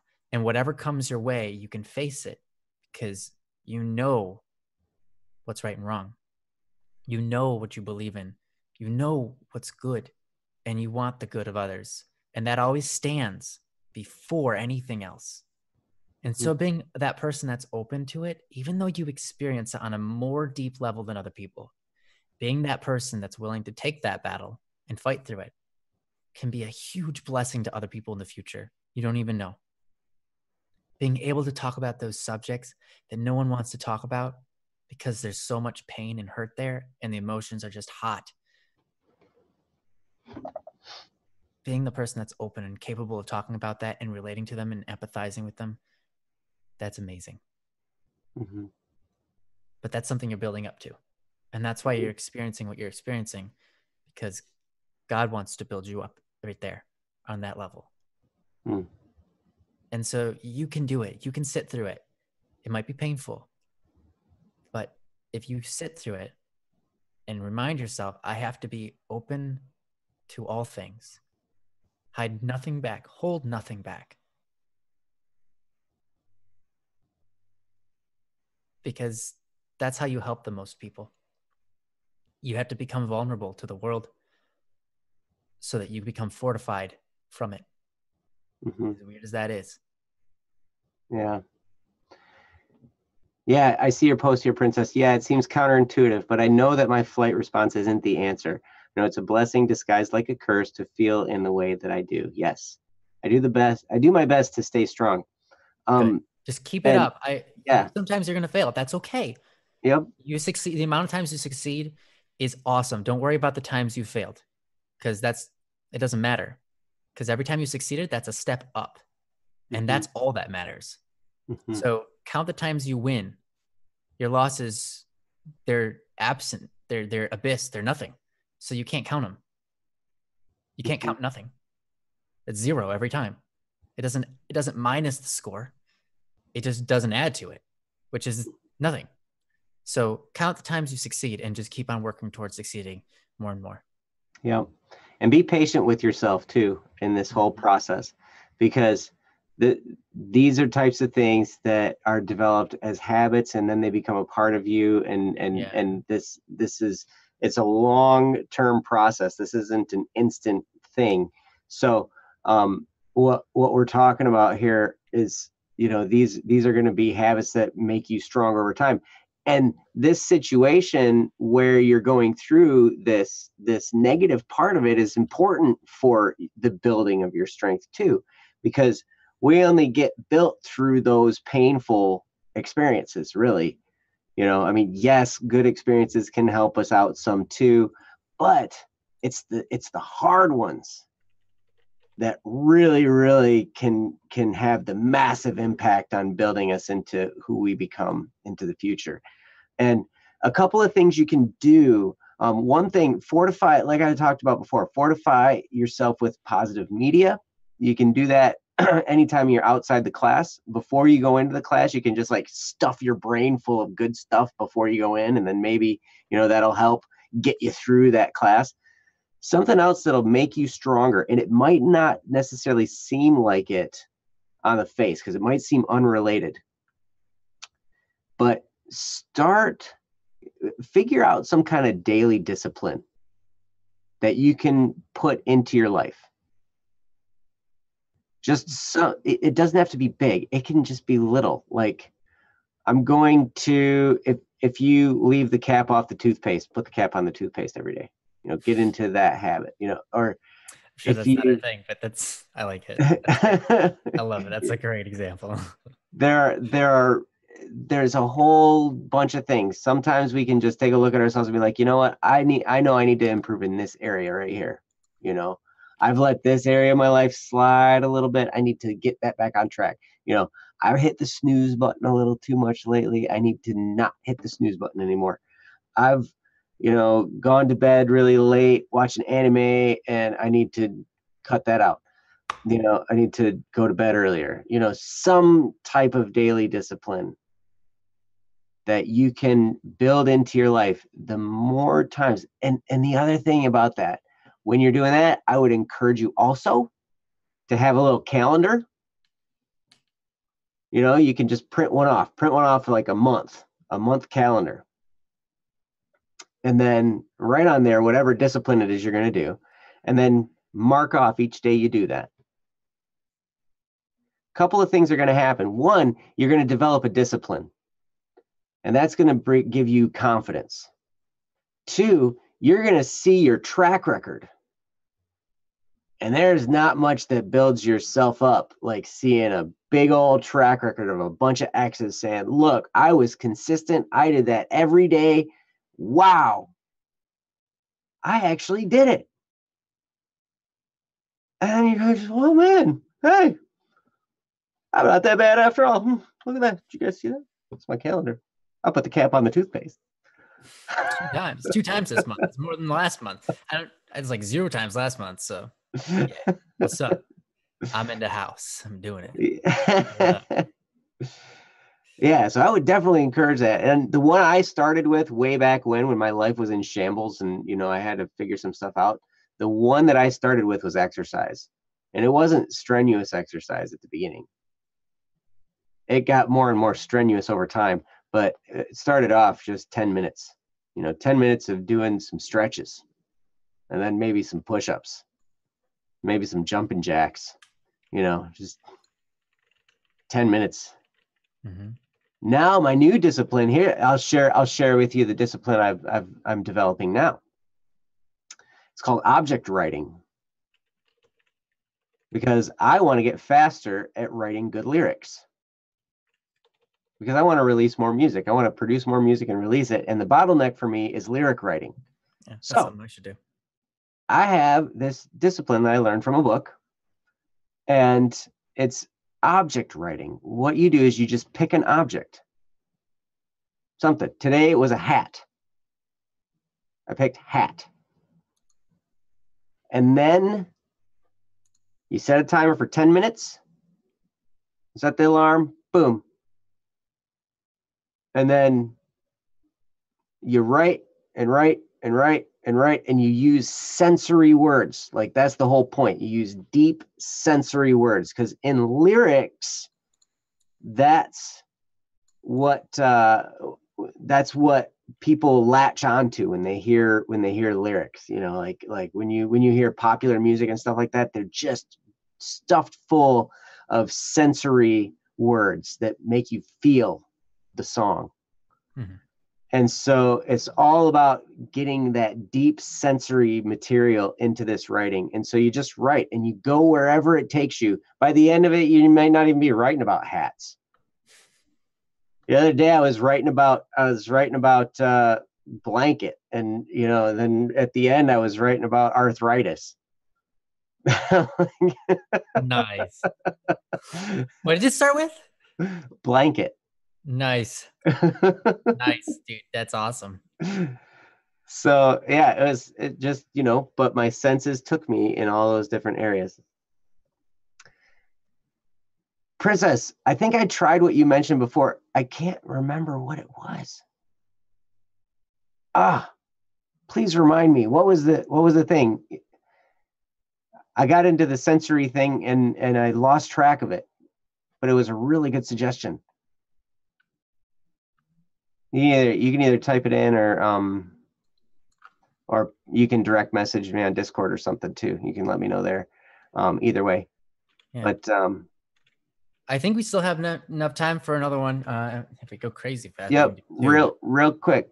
Oh, write about the things around you. That's right. Yes, I do that. In fact, that's kind of how I get started. The objects are usually things that are around me. I tried in my car just like looking around and seeing the things and singing about the things, and I just get too tongue tied. I've never been an on the spot sight reading kind of person, like that's just really, really hard for me to do. I gotta like think about it and deliberate it and write it out. But this object writing is helping me to open up that area and to do things more automatically. So yes, but that was a great suggestion. She said one thing. May I ask about how to better get my mind to not call me out for being too sensitive? So I think what it is she's asking, how is there a way to not beat herself up for being too sensitive about these things, or to take it? I would go back and listen to what I talked about earlier. What we were talking about in the previous topic is, it's not wrong to call yourself out, I suppose. That's important. It's important to call yourself out when it's important to hold the bar high on yourself, but also to love yourself above that bar. The bar doesn't matter, doesn't determine how you feel about yourself. Quote of the day right there. The bar does not determine how you feel about yourself. The bar is there to hold you high and be a strong individual. But it's not there to make you feel bad. Mm-hmm. It's there so that you know where you need to grow. Mm-hmm. That's all it's there for. So when you notice yourself doing something and you're like, ooh, I need to do better at this. Cool. Don't let that change how you feel about yourself.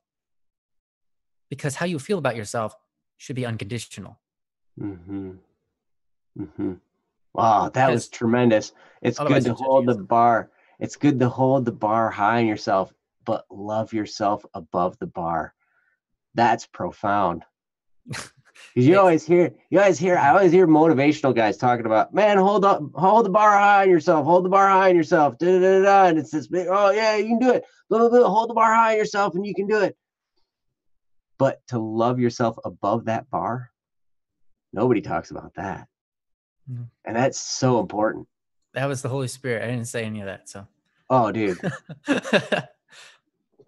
Came up with that on the spot for me. Mm-hmm. Cool. That's my best answer. Do you got anything? No, Princess, everything you know everything I know. You heard everything I had to say. Yeah, no, thank you for asking. That was a tremendous question, because that is such an important thing in our culture today. I think, media is so powerful, and it really helps to be mindful of the things that are going into your head. And for you to be noticing how you feel as a result of taking these messages into your brain, that's very important, because you will not then end up just succumbing to the programming direction that the culture is going to lead you in. You're going to be able to say, oh, wait, this makes me feel like this. That's not what I'm looking for. I'm going to change the direction. I'm going to shut that off, because then eventually you're not going to be in college anymore, and you're going to have a lot more choice on what a lot more control what you can do. Yeah. So yeah, Princess, you say it's kind of hard not to notice. Yeah, that you have a sensitivity to that. Some people just don't even know. Yeah, that's a gift. Mm-hmm. A gift to guide you in the right direction. It's awesome. Absolutely. So. Thank you again, Princess. That was fantastic. All right. I don't know. I think we might be able to squeeze Lays in here. Yeah. I apologize to Anonymous. We started late. We started 20 minutes late. Yeah, we did. That's why I'm thinking we've got time here. Technical difficulties. My recording doesn't start until like measure from 285 and a half. All right. You still have it as measures? Yeah. Why don't you do it as time? All right. It makes it easier. I know it. It would. Okay. So, yeah. That was 9 and 9.5 minutes. Yeah. Anyhow, So yeah, let's do we Lay's. can do Lay's at least. And I apologize to anybody that we didn't get to. But we do these in order. So if you're here next time, we'll definitely get to it. Yeah. Lay, you're still here, right? Yeah, as long Lay, I'm sure Lay's still here. Message not too long ago, but yeah, wait for that response. Lay was actually the last person to message other than Princess and me. Yeah. All right. So here we go. This is Lay. Changing myself, falling twice. Here's the link. Oh, thanks, Joe. Lay, we're doing yours. If you're here, make sure you Lay. Make sure you pay attention. Master Lay. Master Lay. Hey, Mr. Lay. Hey. Hey, Lay. All right. Well, they're not here, so maybe they are. They probably just walked away from their computer. He did say his last comment was present, sir. That's kind of funny because now we're asking if he's present. I know. And Isn't that funny? He's not responding. Oh my gosh, what's with this guy? Maybe his. Yeah, maybe. Maybe. I mean, you never know with that one. I'm not even gonna let you finish the sentence. I was gonna say maybe he just put that there because his stream was preemptive. He's back. Hey! Awesome. Welcome back, Lay. Perfect. We're gonna talk to you now, Lay. This topic here is changing myself, falling twice. Has Princess labeled it? You said this. It's a bit stupid because I fell for the same thing twice, but my mom and my girlfriend both forced a change in me that I feel really bad with. It's changing yourself just for another person's taste. Even worth it? Sorry, is changing yourself just for another person's taste even worth it? I know how mom treats me, and my change hadn't made her change one bit. And I know how my relationship is cracked, near broken. So how much worth can this change in me even be? That's a great question. It's a really good question. A very, very good question for a lot of reasons. I mean, you can tell just by the fact that Joe went, I mean, there's so much there. I'm just going to let Joe go at it. That's all I had. Oh, yeah. See, so there's that so says much it all. I think it's one of those things where you can't even get to the topic. It's just like, wow, I'm flooded by thoughts and I can't even figure out where to start with. No. Science Rocks sums it up really good in his post. If it's a change that benefits you, why not? If it's just a change for the sake of appealing to others, it's not good. So that's a really good premise to start from, because I have experience with this, and you're absolutely right. You said on here, I know how my mom treats me, and my change hasn't made her change one bit. That's the trap we fall into. When we change ourselves, we change who we are. We do all these kinds of things, and it happens a lot in romance. It happens a lot in that romantic relationship and courting, and you see it happen all the time. People will be in the courting phase, and they'll be like, "Oh, look at who I am," and we're a little bit on the sunny side of the truth with our habits, Yeah. So we kind of put our best out there, and then once we're married, people always complain. You're like, no, as I get married, now I find out he has to sleep with the window open or something weird. Yeah. Oh, I can't handle that. Or his farts really smell, or so. Who knows? Sure. I like those very basic ones that you just threw out there. That's great. Don't get me the dark ones. Those are good. Those are fine. Everybody knows about the other ones that are bad. I guess that's intolerance of her or him. That's not, sure. Not his issue. No. Right. Yeah. So, but changes, I mean, that's the thing. So simple and petty. Yes, we people are Yeah, we are. simple and petty in a We lot of are. ways. But I love I love the way science summed it up. Oh, Master Lay says, I genuinely doubt it's one of those benefits slash doesn't benefit changes. It's one of those ridiculous moments when the change is in behavior or in really subjectively conceived matter. I might need clarification. So does that mean it's just a change that they were just whimsically wanting you to make? They're just like, like they just figured that you should be different in some way. Can you give us a semi-accurate example, like a simplified version or an analogy that'll help draw us to understand it more? When the changes in behavior are really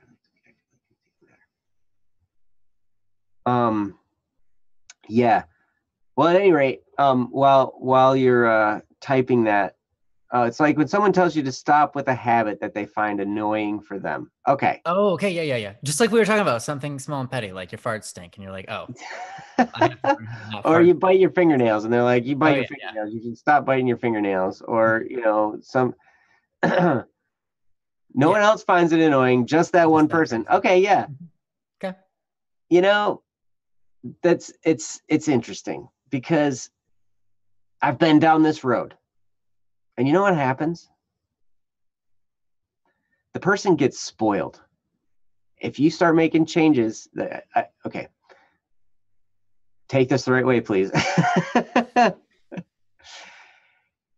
If you start making changes just to appease somebody, what happens is that other person gets spoiled. Because it's not, if it's something that's going to be a benefit to you, then like Science Rock says, why not? I mean, why not make the change? Or why not at least try? Because it's going to help you in the long run, right? If it's going to be better for you to be on the other side, then why not move over to the other side? But if it's just because somebody is annoyed by it and they're like, oh, it was but pee, whatever. The thing about it is, eventually, they're going to, when we love someone, we accept them for who they are. We accept them who they are. We love them anyway. Because love is choosing to love someone. Love isn't dependent on, you got this bad habit. So if you're going to keep doing that, then I'm not going to, I'm going to hold our relationship hostage, or I'm going to, be upset all the time. Or when you do that, I'm going to be like,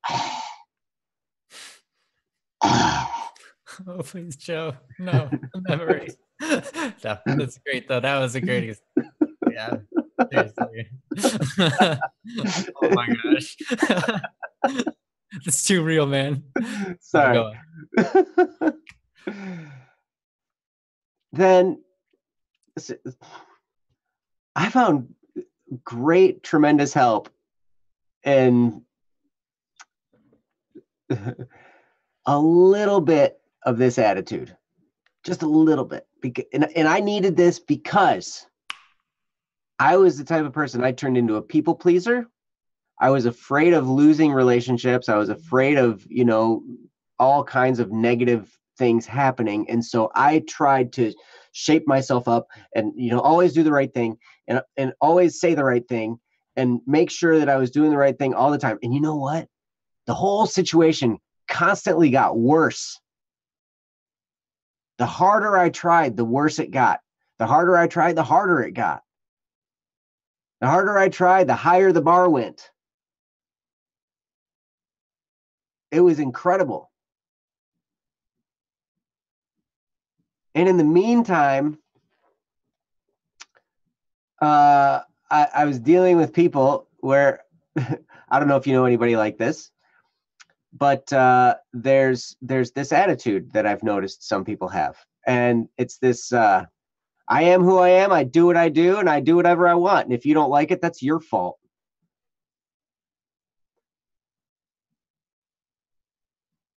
And I had to kind of adopt that a little bit. As the people pleaser, as the person who is always afraid, as the person always walking on eggshells and trying to do the right thing and say the right thing and do all this kind of stuff, I had to be like, just a little bit like, wait a second, wait a minute. I'm who I am. If you don't like it, that's your problem. I'm sorry. You have a problem? It's your problem. It's not my problem. It's your problem. You might want to fix your problem. And I know that seems cocky. And part of it was, the person I was walking on eggshells with kind of had that mentality. And so I was just like, wait a second. No, this is how you're acting. I'm going to act right this way right back. And you know what's amazing? Things started to smooth out a little bit. A little bit of a mutual respect started to develop. Because here's the thing. If you start to change just to appease somebody, you're going to open the door to allowing that person to walk all over you. They're going to walk all over you. And they're going to continue to take. And that's not healthy for you. And it's especially not healthy for them. That's true. Because that's going to develop pride in them and arrogance. And then they're going to have this like false sense of seniority, of superiority, where they're like, oh, I'm just better. And then they're going to be walking around all strutting and whatever.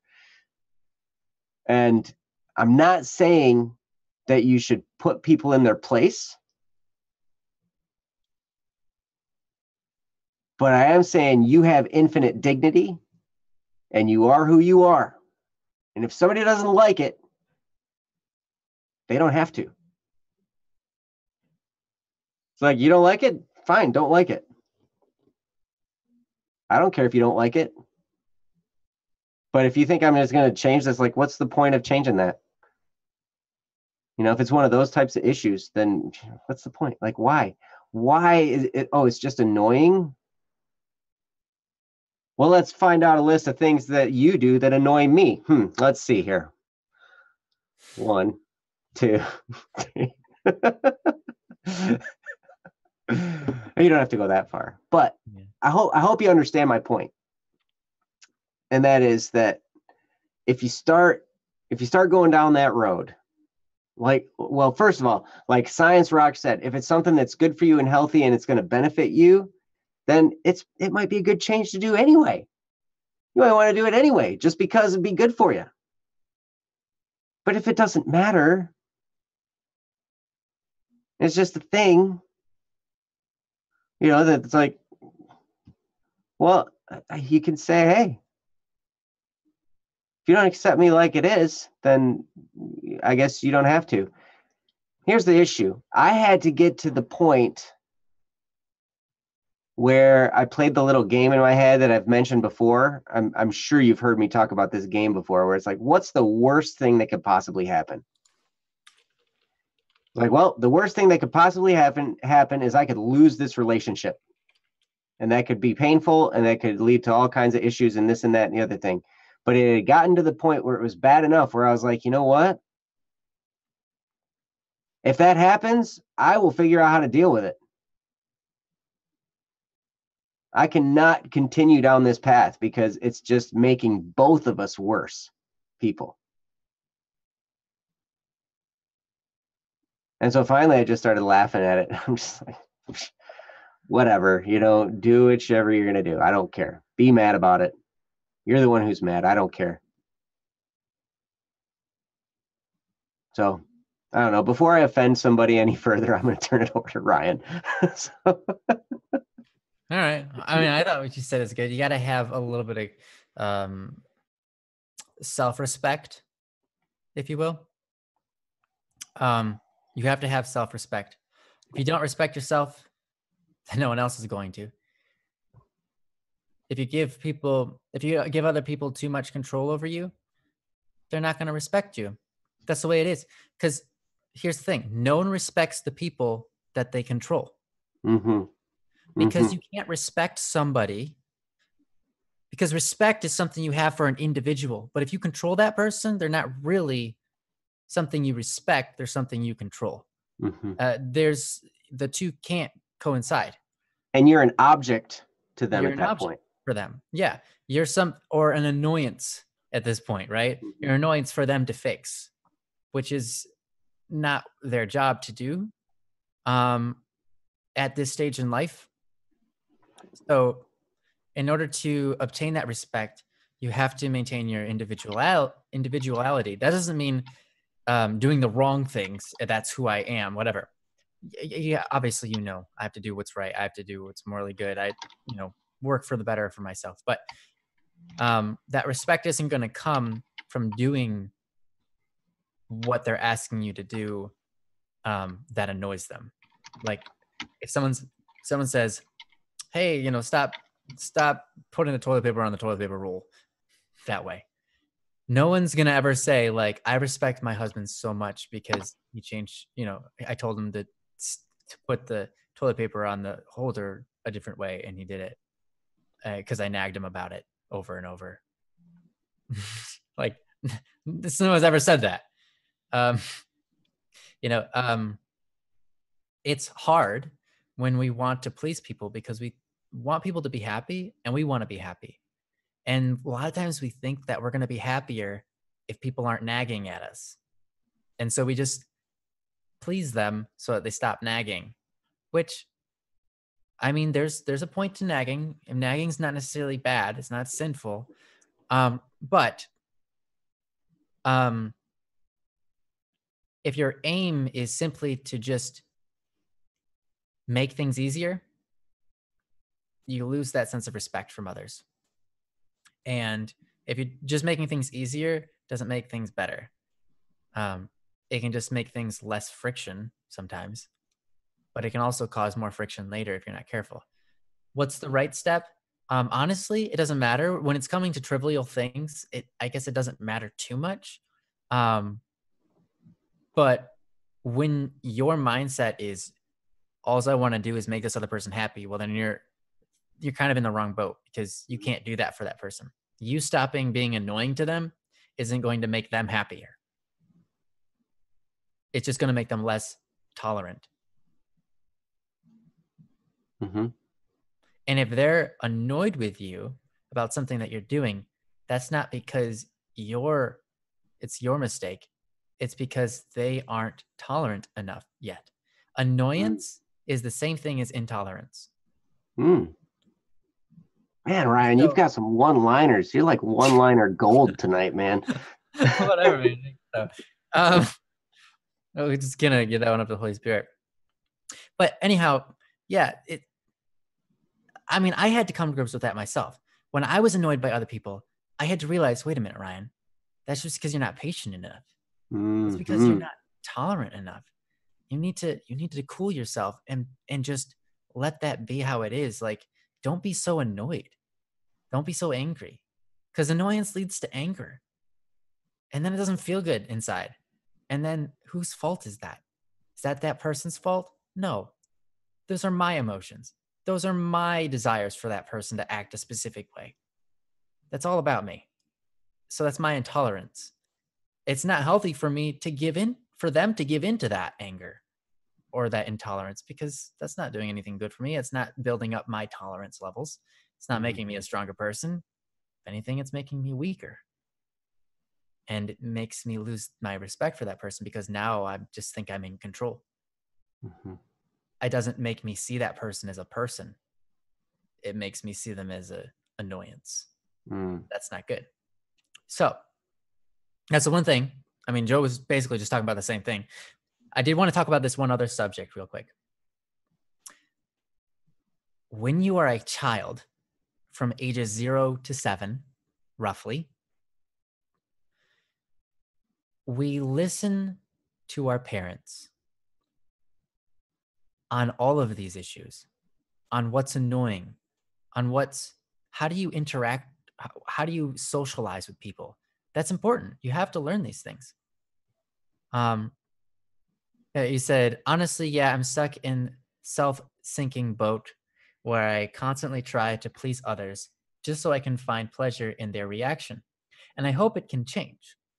Root of my problem, I suppose. Anyways, when we're a child, we need to listen to our parents because we have nothing to base. We don't have the understanding of self yet to even desire the best for ourselves. In fact, it's not until the age of 7 or roughly that area that we start to realize that there's a such thing as wanting something good for ourselves, and that we can make those choices to do those things. And that's kind of where it starts, but it's not fully developed yet. So we don't know what's best for us when we're a child, and we need them. And so your mom, for example, is still thinking of you as a child. And that's understandable, but you're not a child anymore. Well, you're a child, but you're not like a toddler, right? And then so at 7, we start to realize we can actually guide ourselves. We actually have control over realizing what's good for ourselves, what's bad for ourselves, what decisions do I make, what choices are good, what choices are bad. We start to think about these things. When we're around the age of 11, we start to test what we've learned. A lot of parents hate the teenage years, 11 through 99, where we start to actually pick apart what we've learned in the past and dissect them and test the waters and start to say, well, my mom could have been wrong about this. My dad could have been wrong about this. Let me test the waters to find out. And it's the age, it's good. It's a good thing. Now, obviously, bad can come from it, but the lessons are being learned. And that's what's good about it. We test the waters because we want to say, like, okay, what is good for me? I really want to know. And so I have to find out through testing. And that's basically what teenage years are. It's not revolting just because you're a teenager.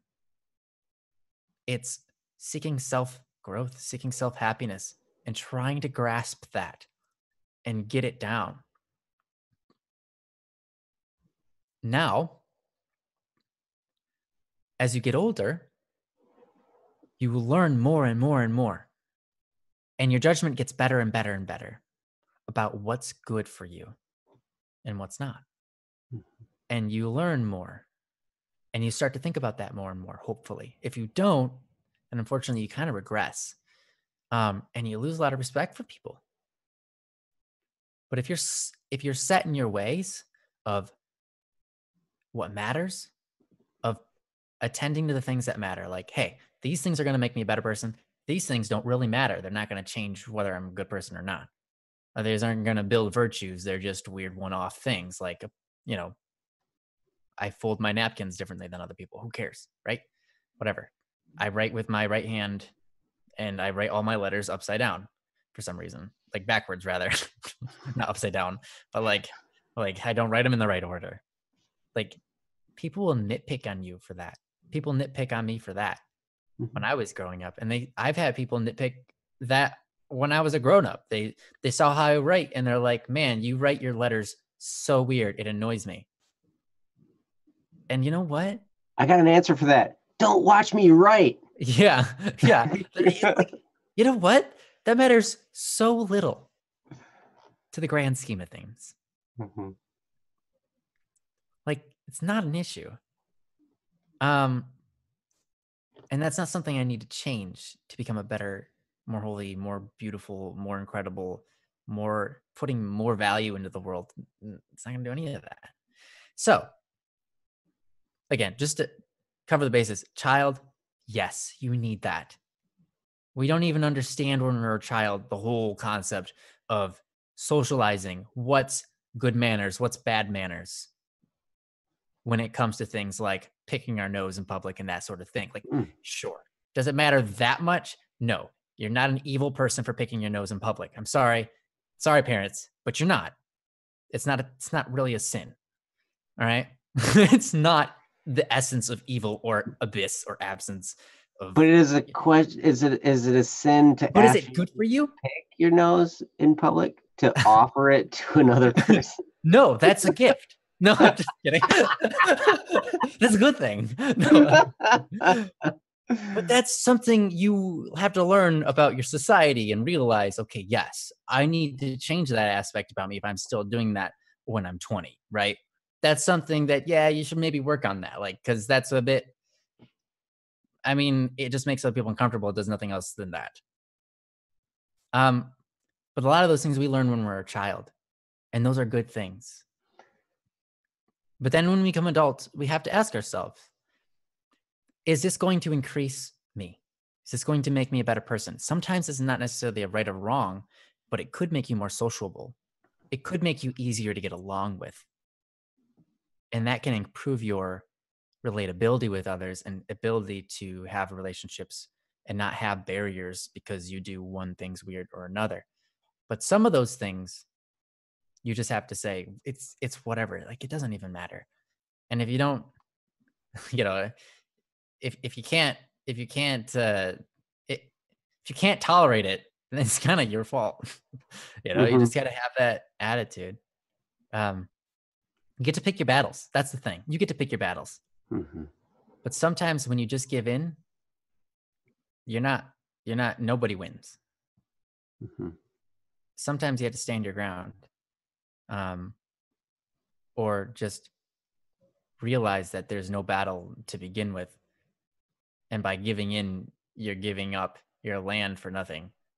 It's like whatever. I mean, yeah, I think you get the idea. But anyhow, here's the thing, Lay. I tell you, I'm gonna also give you similar counsel to what I gave Princess in the last one, and that is find a discipline that you can start doing. Because if you find yourself in a place where you are trying to please people all the time and you're constantly concerned about what they think, and you're kind of in that trap a little bit, and you're trying to make people be pleased with what you do and look upon you with approval.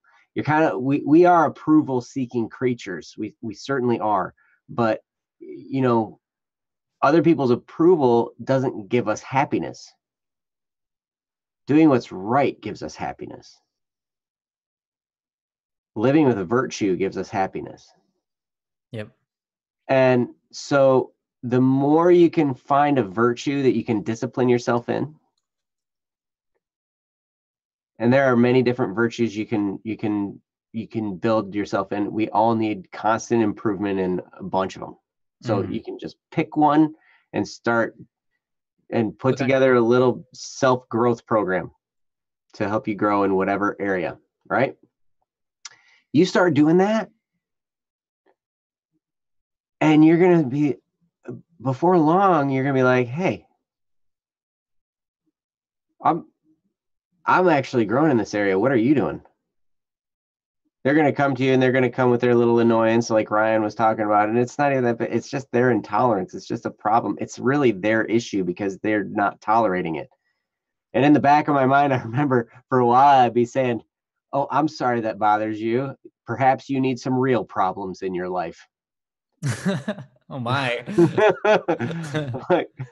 I'm sure they do. Everybody has real problems. Yes, most people do. But that was like the thing in my head that I would say, because it's like, really, you're annoyed about this?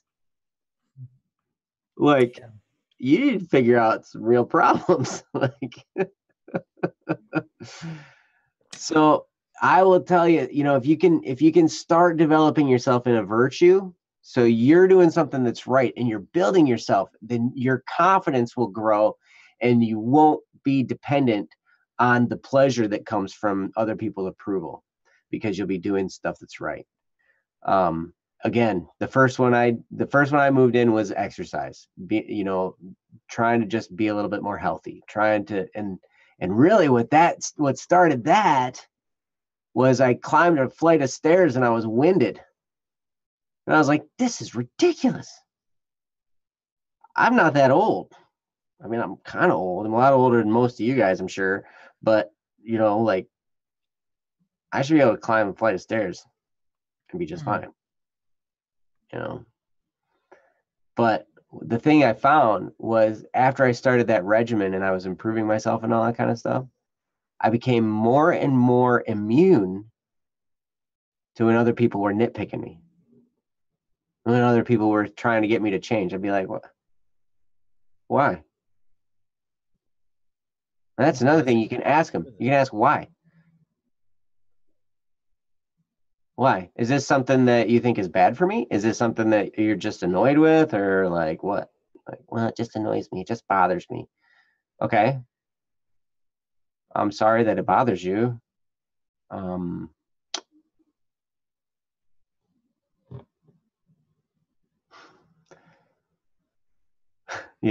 It's kind of interesting because anybody who is concerned about what other people are doing and it's bothering them are trapped in this world where they're the center of it and you're supposed to please them. Ooh. And you don't want them there. Ooh, no. That's a bad place for them. Yeah. Not just for you. It's a worse place for them than it is for you. Right. If people think that you need to please them, then it's about them and it's not about you. Remember that. When someone nitpicks you or they like want you to change, they're asking you to change because they want it for themselves, not because they want it for you.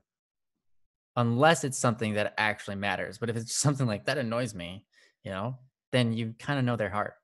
You know what they're trying to do. And it's not necessarily loving, it's selfish. They want you to please them. Kind of weird, but it's unfortunately true. Now, of course, those people probably still actually do love you. But you get a combo. You get both sides of the coin at the same time. You get the love with the selfishness. And sometimes that's just who we are as humans. We all kind of do that. But yeah, I mean, you can't decrease the person's value, or you can't decrease the person and say, oh, you're just being selfish like all the time. No, but they're just being selfish in that moment. And you still have to respect them. And you don't say that to yourself to demoralize or to diminish that person's view in your eyes, but you say it to give yourself the boost of understanding, like, hey, I don't have to change this. It's not going to hurt me, and it could hurt them if I do.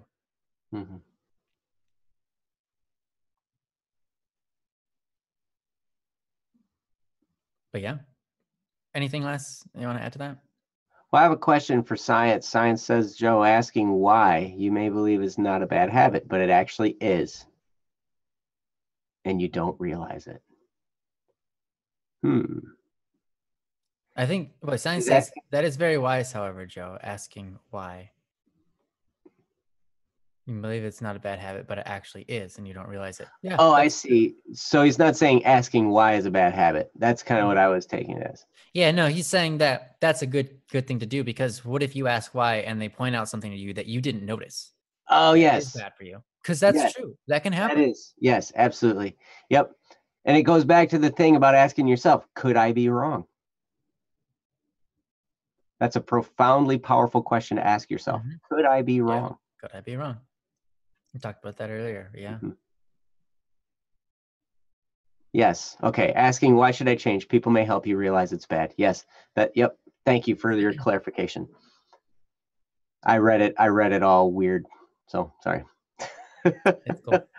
But no, yeah, hopefully that's helpful for you, Lay. Yeah. Yeah, you've it's tough. Oh, he says, and when it comes to my girlfriend, she wants me to change because she couldn't be with someone who does that kind of thing. Basically, she went mad with me spending time with someone else. Well, I needed my time away from her. Yeah, you might be in a bit of a toxic relationship there, Lay. I'm sorry. I don't know all the details. I don't know all the ins and the outs, but a lot of times, if somebody told me, well, I couldn't be with you if you're like that, sometimes relationships come and go, my friend. And here's the very interesting thing. One of the things I've found about relationships, what I've found about in general, is the less the less attainable you are, or the less available you are, the more attractive you become. It's why things that are priced really high become attractive, because they're less attainable. You know? So, Mm. yep. Says, don't be. I'm genuinely thinking of breaking up with her, but she seems to have been lectured by someone since she had a sudden change of behavior. Okay. Yeah. I mean, you do whatever you do, man. And whether it works out or not, it doesn't really matter. Because you can learn from it and grow from it, and you're both of you are still awesome people. Fantastic, lovable people. Sometimes our own weaknesses just simply stand in the way of our ability to love and our ability to have a good relationship. And that's just part of our life. And hopefully we can take from that the experiences that we go through and improve in those areas. But yeah. Mm-hmm. Yep. Leia, you got this. Yeah. You got this. Cool. Well, thanks for joining us, everybody. Sorry we didn't get to everybody's. We almost got there. We did pretty decent. Got to 3 at least. Better than 2 or 1. Mm-hmm. To Anonymous, I don't know if you're out there even listening, but yep, sorry we didn't get to yours, but we will probably get to it next time as long as you're here. We do this every Wednesday and Friday. But anyhow, that's to everybody. And on that note, we're gonna leave you to your lives, and we hope you can go forward and enjoy your life. It is beautiful, just like you. And we'll see you guys next time. Over numerousness. Oh my gosh. See you guys. Bye, guys. Bye.